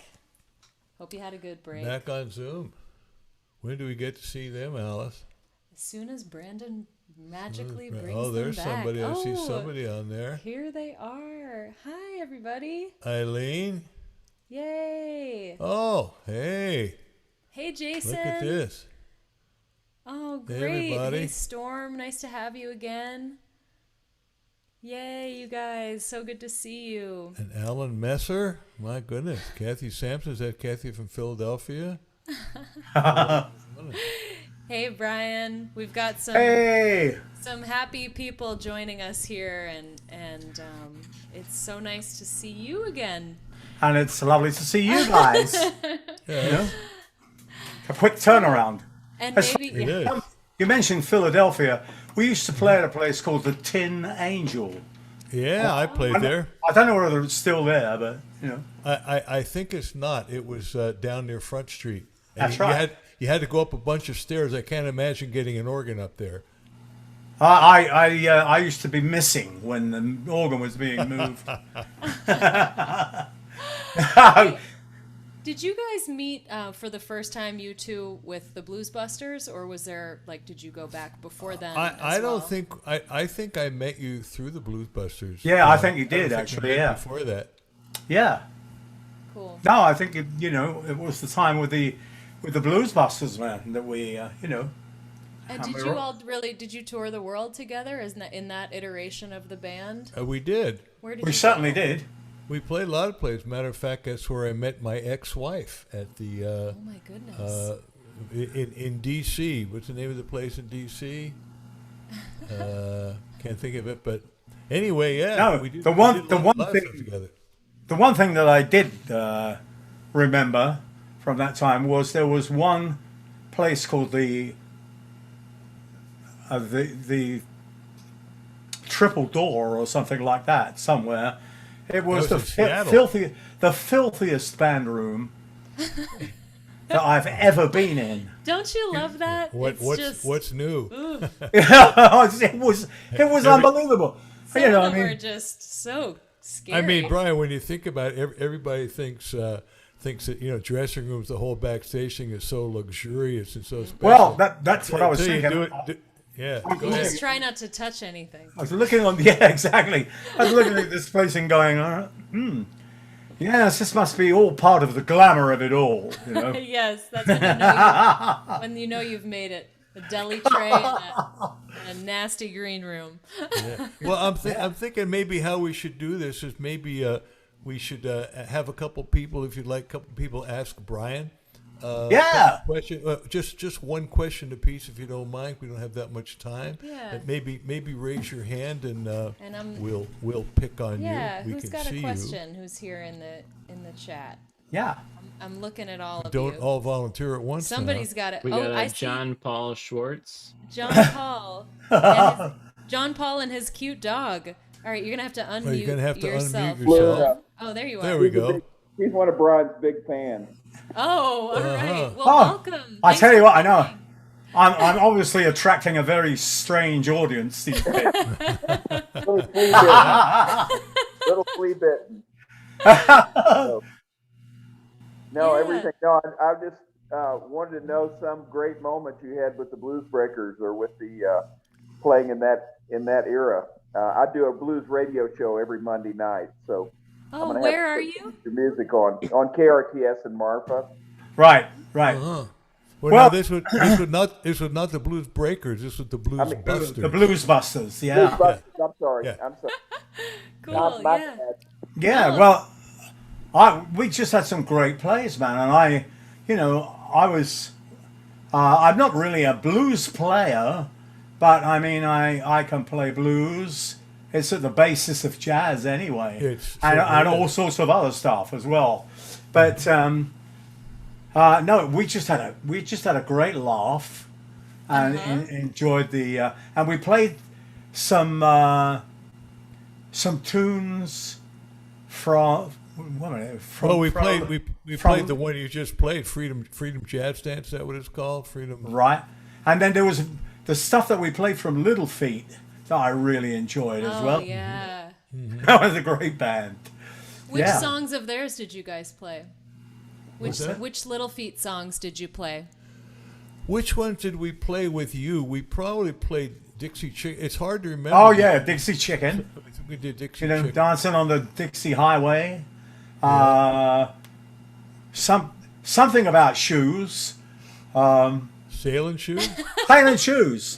Yeah. I Sailing love that shoes. one. Yeah. Oh, The, it I certainly love wasn't. that song. It wasn't these shoes are made for walking. That's for No. sure. No, it wasn't that. No. Actually, John Paul, the Blues Busters made 2 records. Before Brian was in the band, the iteration that had Paul Barrere from Little Feat and T. Yeah. Levis, the Dixie Drakes, and Right. In fact, the only song that I had ever written at the time, a song called "Stone Crazy." Remember that, Brian? Vaguely. It was a pretty vague song, anyway. But No, it was because there it's it's all right. Oh my gosh! Ah, And at unopened this. record. that's the one. I think a I have cracker. that. I have that on vinyl. Yeah. It's somewhere. unopened, Freebo. It's still. It's unopened. Oh dear. Yeah. But yeah, I guess Brian isn't on this. No, on this Brian's not picture. on that one. But there's- We never got to do a record with Brian. I wish we had. No, it's a shame actually. You know, but we did do something in Catfish's front parlor. They had this jangle box piano, and I don't know what he recorded it on. It was maybe a little Philips, but they're called Black Olive Blues. And we kind of were jamming away, And then when he played it back, I went, oh my God, it was cool. And he said, Wow. can I use that? I said, of course you can, whatever. I think I must have it on tape, Wow. of all things, That's I have to be careful because look at this. What's that? Did somebody English bring you A cup of English tea. Oh, nice? How nice. yeah, Anybody- very anybody good else? cup. Yeah. Does anybody else have a Anybody have a question, question? for Brian or for one of us? Don Brewster has a question. Yeah. Hey, Don. Hey. Don. Hey, Nice hi to- there, Brian. Yeah, how are you? Very How are good. you? I was going to ask you about your experience with Steam Packet. Yeah. Yeah, and tell us a little bit about that. It was interesting. Sounds like an interesting band. Long John Baldry and also Julie Driscoll, Rod Stewart, Yep. and yourself. Yeah. Well, basically, I had just bought an organ, and I was doing some dates around, and I did a date in Manchester, a place called the Twisted Wheel, and there was an all-nighter there, and who should stride in while we were playing on the all-nighter but Long John Baldry. And he said to me, this was Saturday night, so everything was ravey. He said, Bri, can you come up to the office, my office on Monday? And I said, well, yeah, I hope I'm going to get enough sleep. But anyway, yes, I can. So I went up to his office, and there was his manager there, and also his agent. And they said, look, the hoochie coochie men that were backing John, he said, they're all out of control, and we need somebody who can put a band together, and we'd like you to run it. So, well, okay, so I said, well, who's in the band? And John said, well, I've got this young guy called Rod Stewart. And I said, oh yeah, Rod sat in with me. Rod sat in with my band and a few times, and so I said, but what is this, like the Sam and Dave review? and John said, well, no, I don't know. I mean, what do you mean? And I said, well, I mean, two male singers. It's like, I said, I tell you what, I've been working with this lady called Julie Driscoll, and she's a hell of a singer. And what about adding her to the lineup? And they said, well, it's a lot of people. I said, yeah, I know, but you see, we could do it like this. I could go on and play, a raging Jimmy Smith tune and whip the audience into a frenzy. And then and then Julie would come on and she would sing whatever she liked. She was crazy about Nina Simone and Aretha Franklin, and and so I said, Julie could come on. I can sing back up for Julie. And then Rod comes on after that, and Rod plays a little bit of Chicago blues and kind of pop stuff, and does impersonations of different people, and that's more kind of like our R&B, Tamil and Motown crossover at the time. And then after that, John comes on, and John can do gospel. We all sing back up for him, blues, whatever, And how about that? They said, "Whoa, that's a good idea. There's nothing like that out there." And I said, "Well, no, there you go." So they eventually thought it all over and said, "Yes, we're going to do that," And so the Steam Packet didn't have a name, but I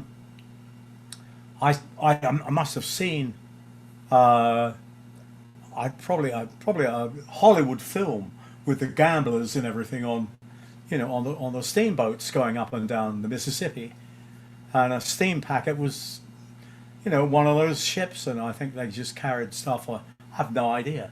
Anyway, it became the Steam Packet, and that was it.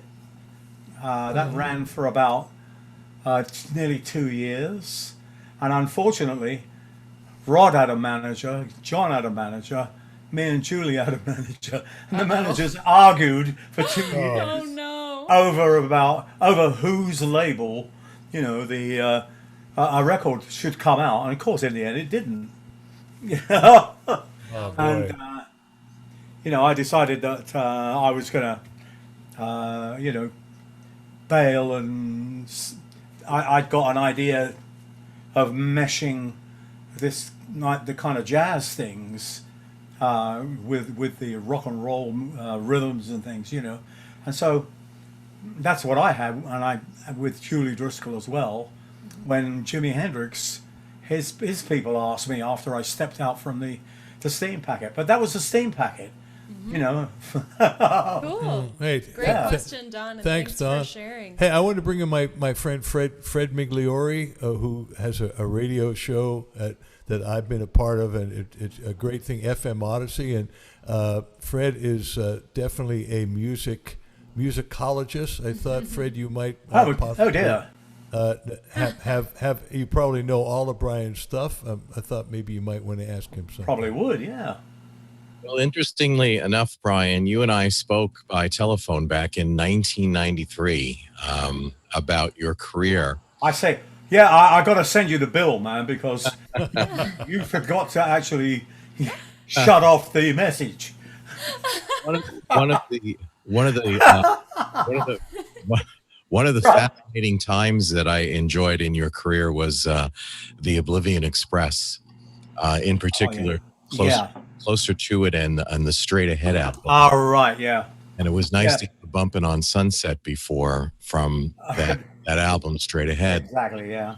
How did that chapter start with those folks in your music career? Well, basically, what happened was, Julie and I had a couple of number ones, and I did well record wise, and then I moved to RCA, I think it was, but they always want to, if you've got a hit record, they always want to keep bashing away at that, and I was like trying to open the way to this, what I was calling the new music, you know, this new kind of jazz, funk-based jazz, and anyway, so basically, you know, I thought to myself, well, I don't know, you know, I'm new on the label. If I'm going to argue with the business affairs people, then you know, this may be the quickest way to oblivion as far as my career is concerned. So I called it that, you know, and fortunately we managed to survive somehow or other, and we got to the closer to it. Well, I did an album called Second Wind, and unfortunately, two of the people in the band had to leave for different reasons, and so I was like, well, I'd better put something together, because it was coming up for Christmas, you know, 1972, and I said, I've got to get something for the kids, and you know, I mean, so I called up our people in Germany, and they booked a tour for us, and I had some auditions, and I managed to get the bass player I wanted, and I found a drummer who was in Italy. That was Robbie McIntosh. And Robbie McIntosh actually came to London and joined me. And then eventually there were some people trying to put together another band like this. And they snared Robbie away, because they were all Scotsmen. So, and that was like the average white band. Exactly, yeah. So basically it started off like that. And I went, well, what am I going to do now? You know, and I held some more auditions, and along came Godfrey McLean, who was from Guyana, and he said, Brian, I got my friend, he's a great conga player, man. You got to hear him. Yeah. And I said, I always thought of conga players, the only ones I'd ever seen, stood there in front of the band and went, do-dum pop, do-dum pop, do-dum pop. And I thought that was it. And Lennox Langton came, and when he started to play congas, man, my God, I've got to have these guys. So I took them into the studio on a, I said, I want to do, what was it? Anyway, it was an Marvin Gaye number, Inner City Blues. And I recorded that and recorded something else and one of my tunes, and all of a sudden the album just came together in two afternoons. And that was closer to it. And I sent it up. Records quick. You record quickly, Brian. These two afternoon records. I'm just very impressed. It's always been like that. It wasn't because I had to be quick because we had no money. Oh, yeah. Well. Money was like, anyway. So basically, that was it, and I sent it over to RCA, and and I managed to get a tour in the States, and when I sent the record over to RCA, they turned around and they said to me, "What is this?" I said, "What do you mean? What kind of music is this? What do you think you're doing? I said, "Well, I'm coming over to to do a tour, and I said, I wonder whether somebody could pick us up at the airport because I've got congas and drums and whatever," and they wouldn't do it. Wow. So that was basically that. And so we're about halfway across into we roll into Cleveland after about a week, and there's all these unknown to us, a guy in there who worked for the promotion company, had got must have been doing some kind of business with the local FM station, because about every 15 minutes a cut appeared from closer to it, and the thing took off, and it went on the jazz, R&B and rock charts simultaneously. Wow. That's great. And then a guy turned up from RCA and in this club, and knocked on the door and said, "Hey, I'm Frank Mancini. I'm head of promotion for RCA." I said, "Frank, what the hell are you doing in a dive like this? You never sell any records out of here." And he said, "Oh, hold on. The president wants to talk to you on the way back. And we'll pay for your expenses. Come into New York and have dinner with us." So that's nice. That was how it started. And they asked me for another album, and the next album was Straight Ahead. Yeah. Someone was saying in the chat that they loved the album Straight Ahead. Mm-hmm. Vincent was saying that. Yeah. Hey, Fred, just back to you just for a second. Are you still doing your FM Odyssey show? I see you're in the studio there. It looks very official. Oh, it's the coolest. Are you still doing it? Yes, I will be celebrating my 30th year beginning on April 7th, and it's on 27 NPR and public radio stations each week. Can you tell people how to get it, how to find it? 'Cause I got to tell you, I mean, I've got the greatest respect for DJs and musicologists, people who know the genre, know the music, and Fred is as good as anybody. So, Fred, would you tell them how, just for anybody who's interested in hearing some good music, how they can get a hold of your show, whether it be live or archived? Sure, just FM Odyssey on the wall behind me. Just add a .com. Right. Great. FM Odyssey. I must look you up, Fred. Mm-hmm. Very cool. Thank you, Fred. Thanks for and coming in. Mike Edwards, you know Fred from your time in Florida? You got to unmute. Mike, you got to unmute. All right, buddy. I'm unmuted. You certainly are. Hey, Brian. How are you? I'm fine, man. How you doing? I'm grand. I used to love those same albums that Fred just asked you about. I would wear them out. I played them so often. Wow. How cool. What do you mean you had snatches of the other side coming through? Yes, of course. Wow, that's really yeah. Freebo, did you have a question? Do I have a question? No, yeah, were you asking me a question? No, I was asking. Well, I was asking you if you know Fred, because I met both you guys in the same area of Florida. Do you guys know each other? Yes, of course. We're dear friends, and I thought so. Yeah. Yeah, and I love Fred's work, and like you, I believe totally that he is one of the best. He's it's like listening to the FM radio stations in New York City. Yeah. In the seven, in the 70s. Oh man, yeah. So that's where Fred comes from. Fred's a New York City boy, and Yeah, there you go. and Very cool. and he, like I, loved your music, Brian. Thank you so much. Thank you, man. Thank you so much. And it's funny because at the time, I mean, I'm firing this stuff out there and thinking to myself, well, I'm lucky enough to have a record company. Never mind about what they think of what this is. But it was the DJs, man. Particularly the first one was a guy called Mike Abramson from Cleveland, who broke that album across the tri-state area, and that started everything off. God bless you all. That's all I can great. say.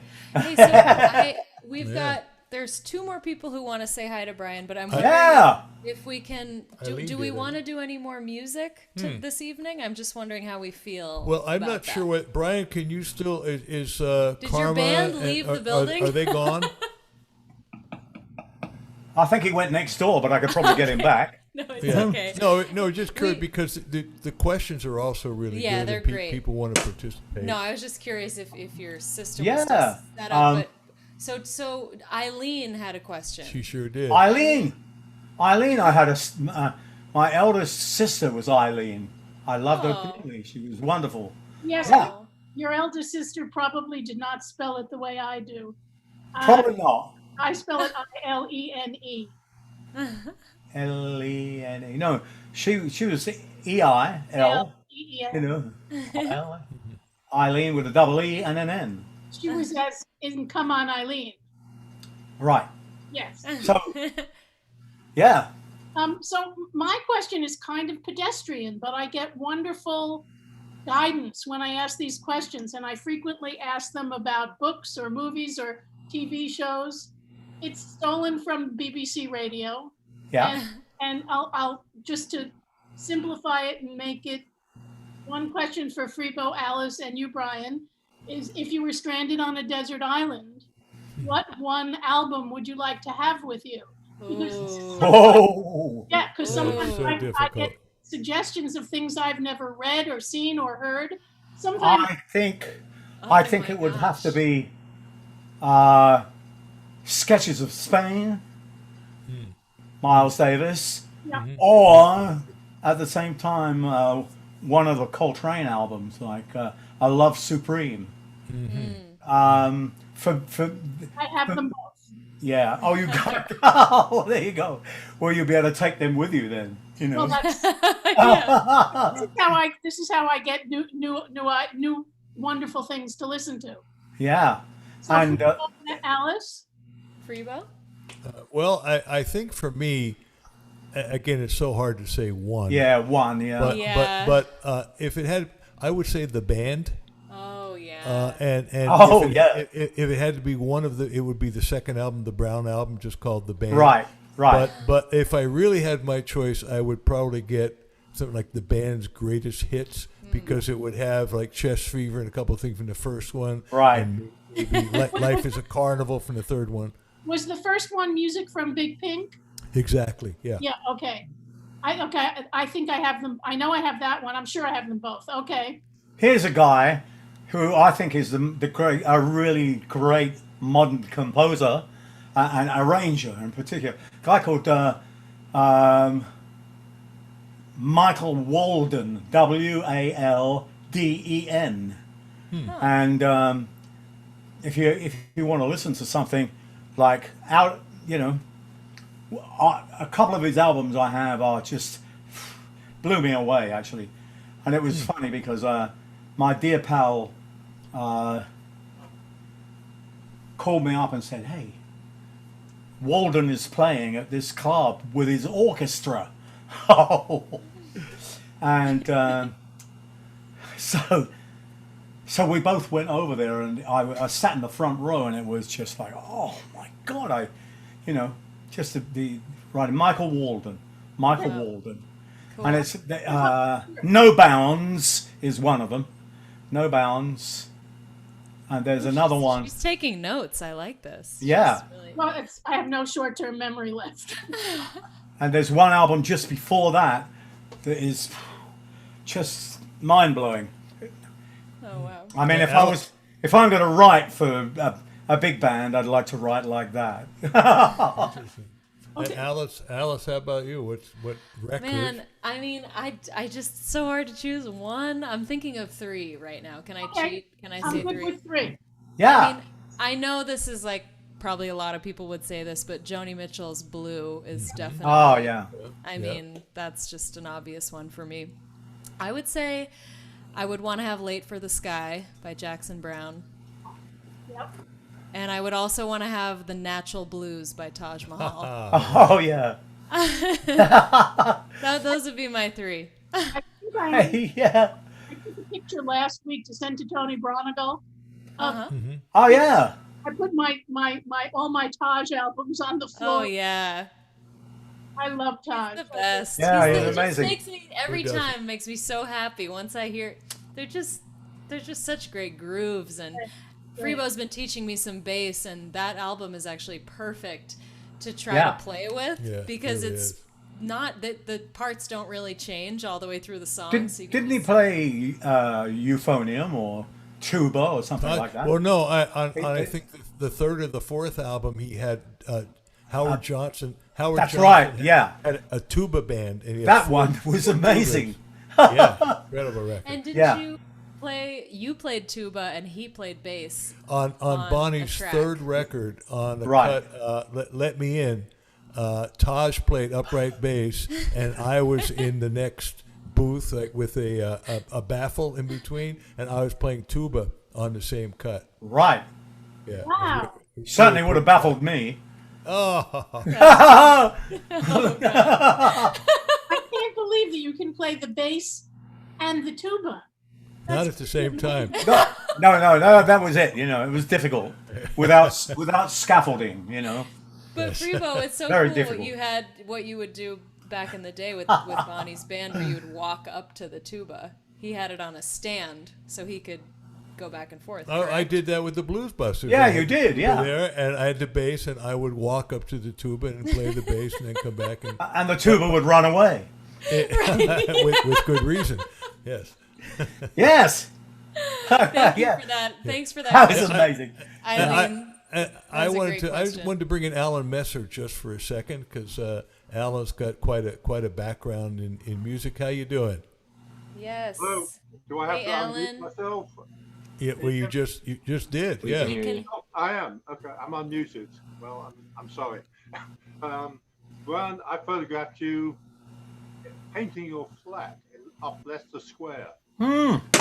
You remember that place? I certainly do, man. I was there for quite a few years, you know, and it was funny with being in Leicester Square. A lot of actors and actresses used to slip by, you know, particularly when there was Wednesday afternoon. I think there was a show, you know, and so they come by, have a cup of tea, and then funny as hell, man. It's Albert Finney was going out with a lady called Diana Quick at the time, and my eldest daughter Ali was in, and she'd been watching the TV, and she was only maybe about 4 or 5 years old, and there was a program on there called the $64 Million Man. And when Albert came by the first time and was introduced, Ali took one look at him and said, "It's him." To the other guys, "It's him. It's a $64 million man." You know, and Albert starts to run around the room in in slow motion, faking slow motion. Said, "You see, I told you it's him." Amazing, man. And then Albert asked, he said, "Well, have you been to school today?" Ali says, "Yeah, sure, yeah." And what did you do? He said, "Well, we didn't do much because we had the story of the great white whale." And so Albert says, "Oh, do you remember his name?" And she says, "Well, yeah, I think his name was maybe Dick." So this absolutely blew Albert away, And then he asked Ali what was happening. It was getting near Christmas, and she said, "Well, I'm in the Christmas play." And he said, "Oh, really? What is it?" He said, "Well, it's the I'm the ghost of Christmas past." And so Albert says, "Oh, that's very good. You know, have you got lines and everything?"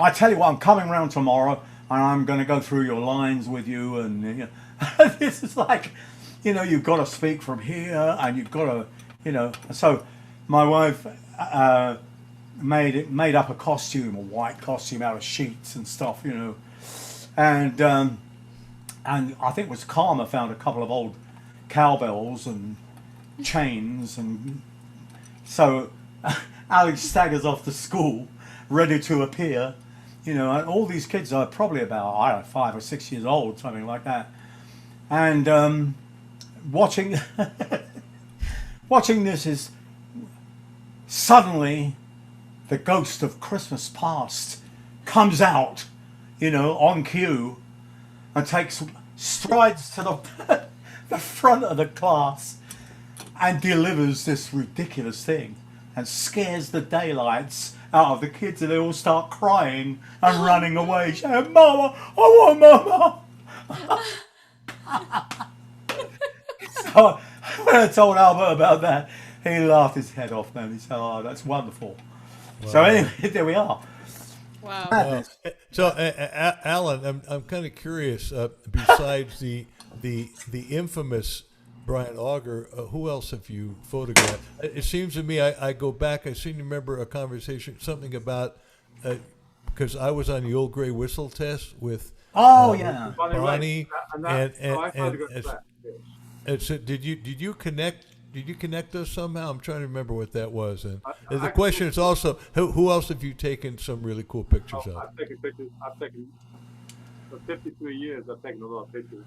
But in you were talking about Jimmy before, Brian, and I never photographed Jimmy directly, but he came into Desmond Hoffman's studio for a Record Mirror Christmas cover in 1967. It's my second week of work, actually. Assistant on a Jimi Hendrix session in 67. I probably photographed you in that flat painting. Not a great picture, but I got a great picture a paintbrush in front of your face. Like, you were just learning. Oh, girl. That was probably about 68. I don't know. Probably. Yes, right, yeah.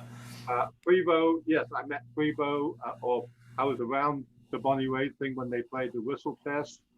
Actually, I got a picture I put up before Julie Driscoll. On the Simon D show, and I suppose you were playing at that time. She was doing Wheels on Fire, I presume. Yeah, no, we probably were working together at that point, you know. Right, was that Trinity at that point? Yeah. That was Trinity, yeah. You know. Yeah, that was the Trinity, well, yeah. Yes.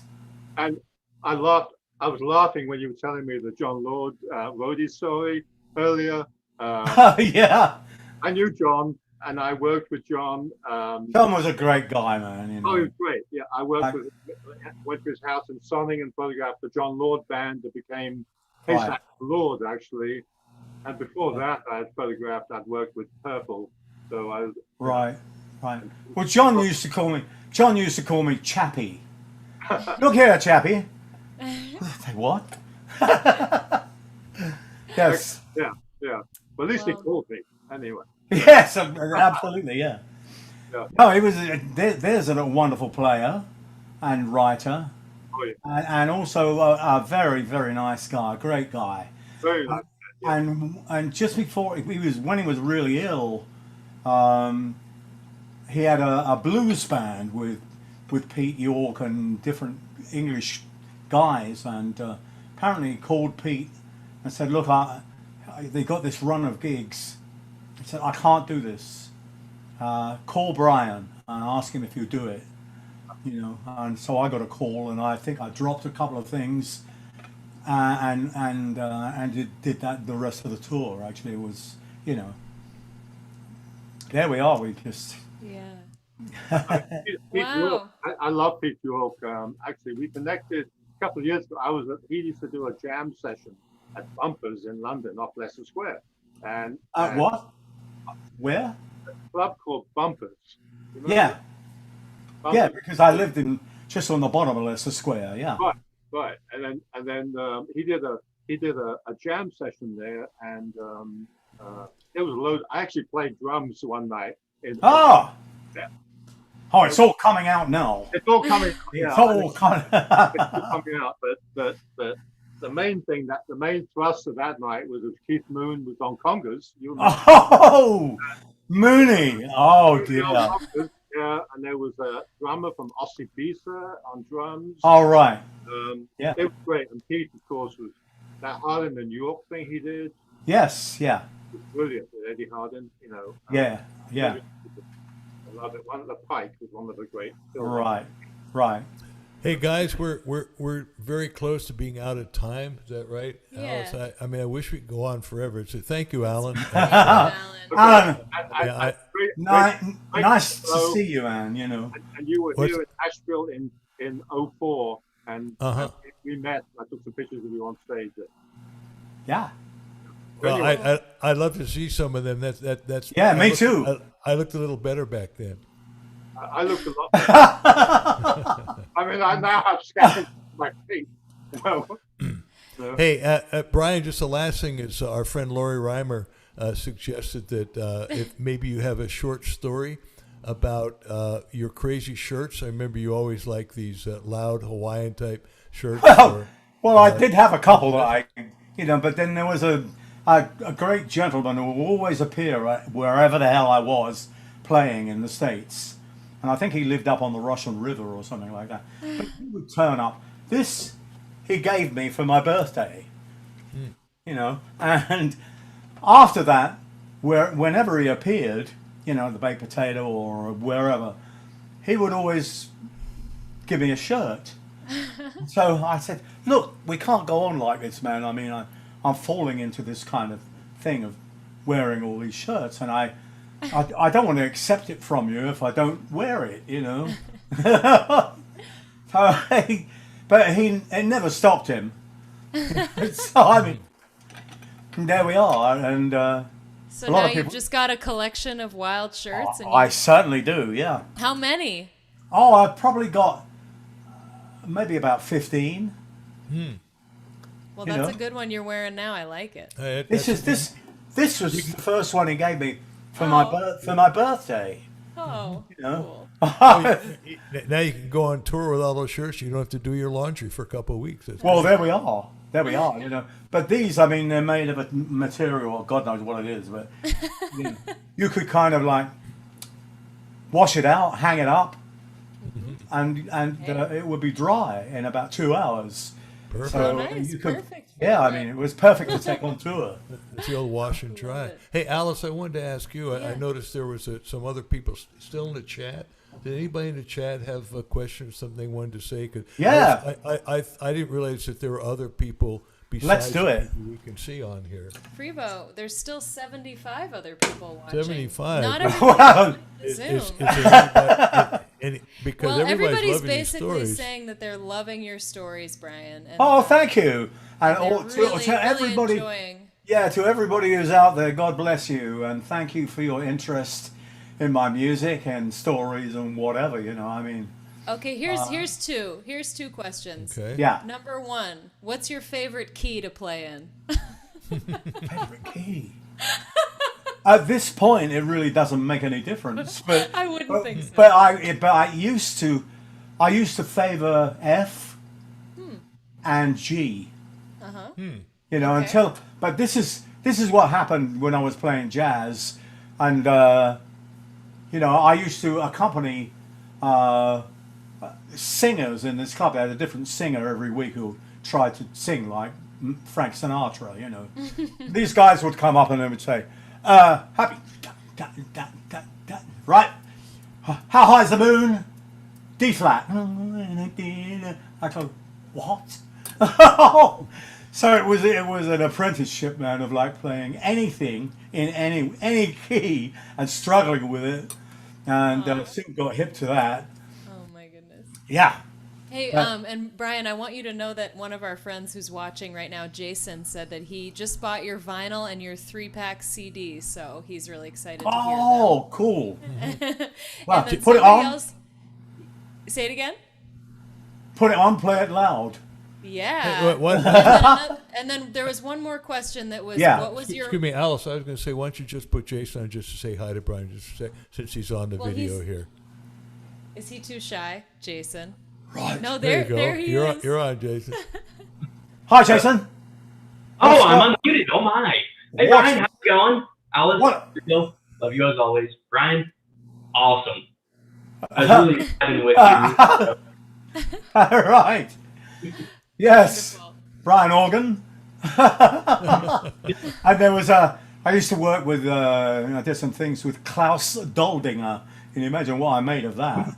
You know, and he used to call me, a German musician, very, very good musician.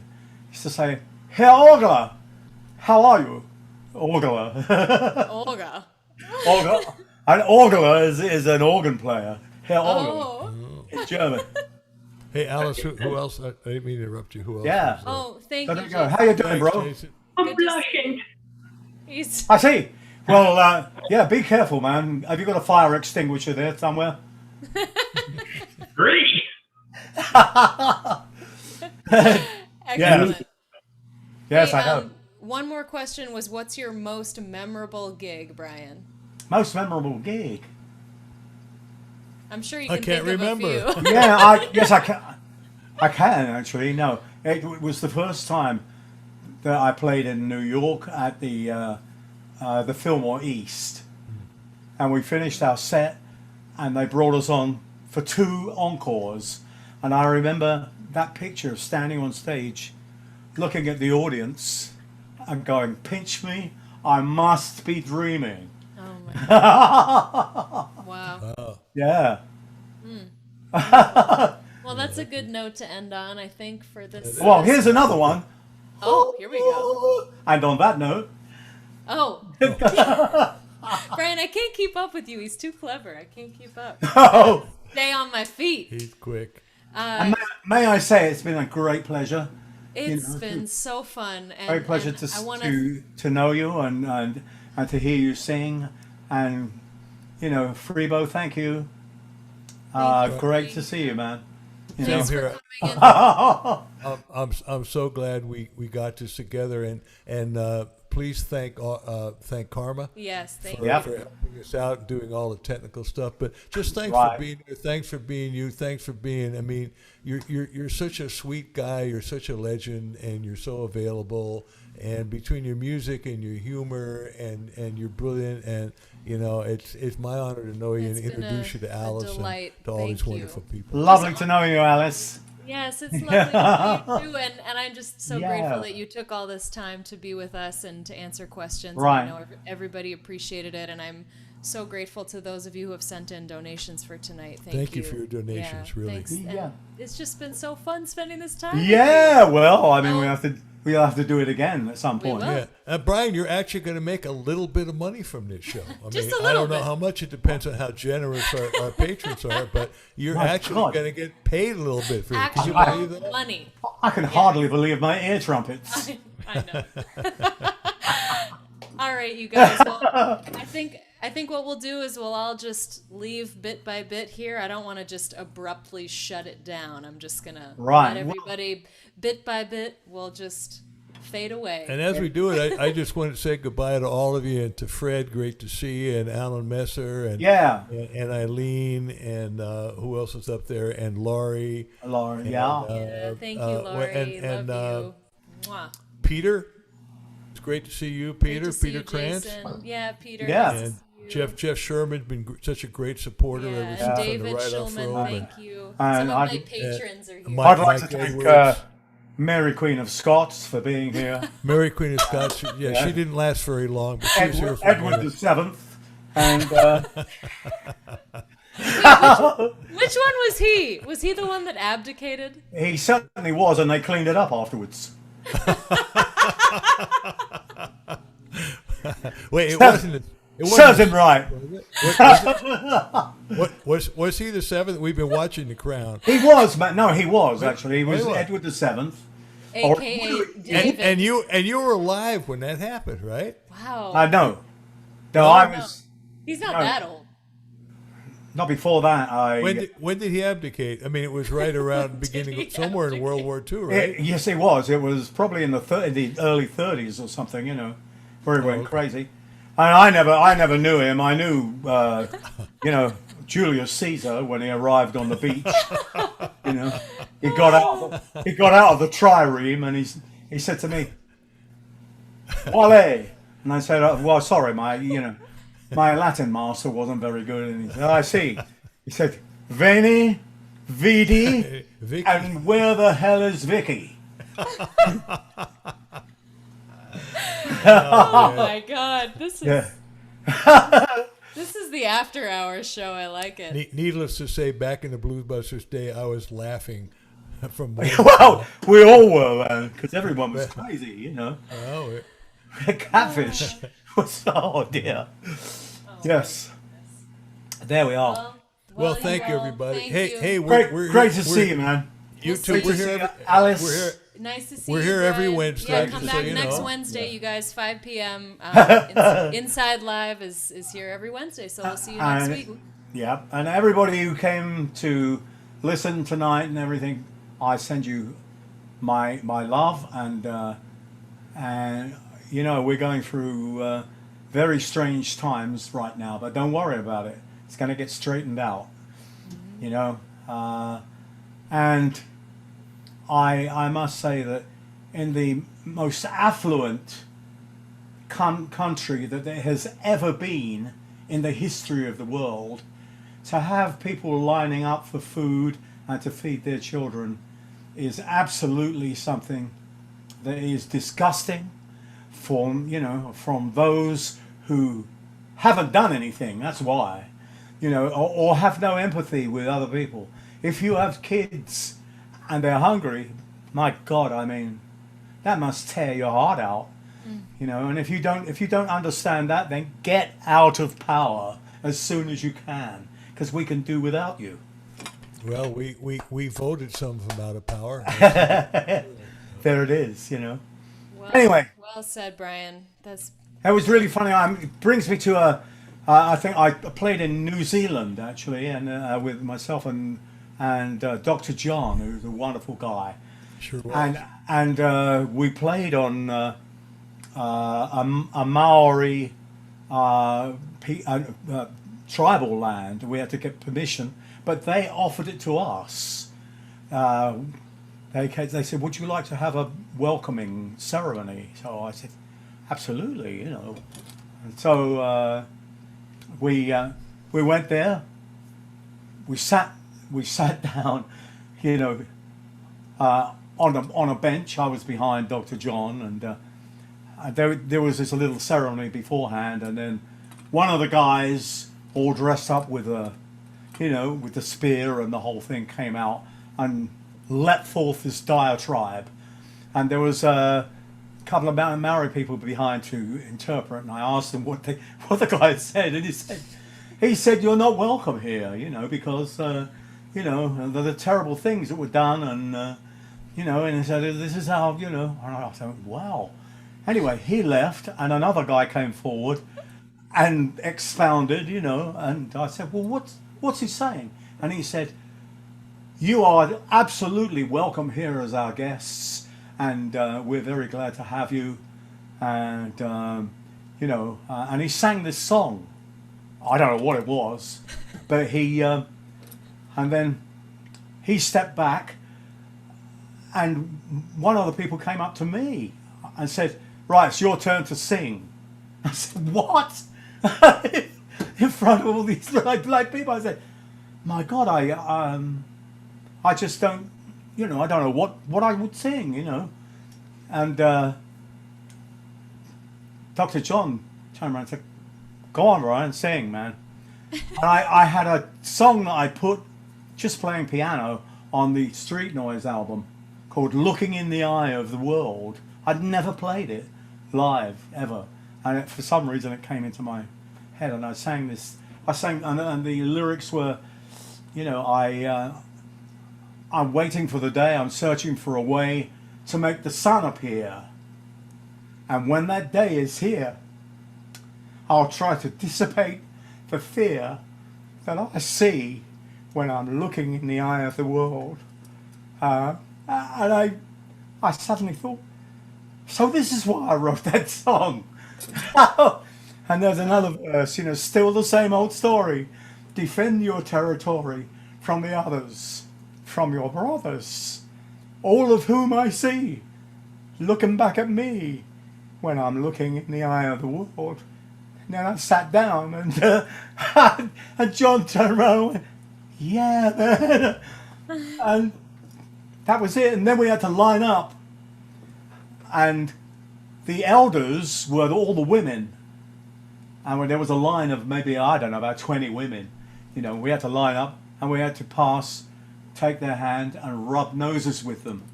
And I can tell you something, man, when you rub noses with somebody, you know whether you're welcome or not. Love it. Amazing.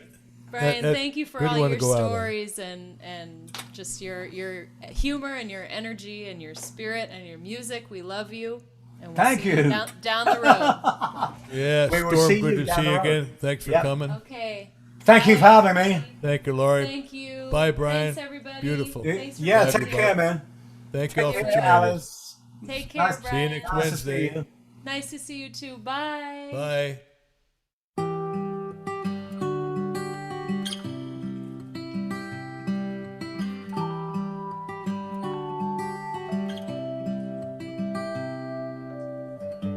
Rain falling across the water.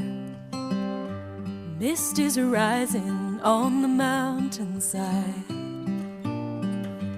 Leaves are blooming in the ash tree.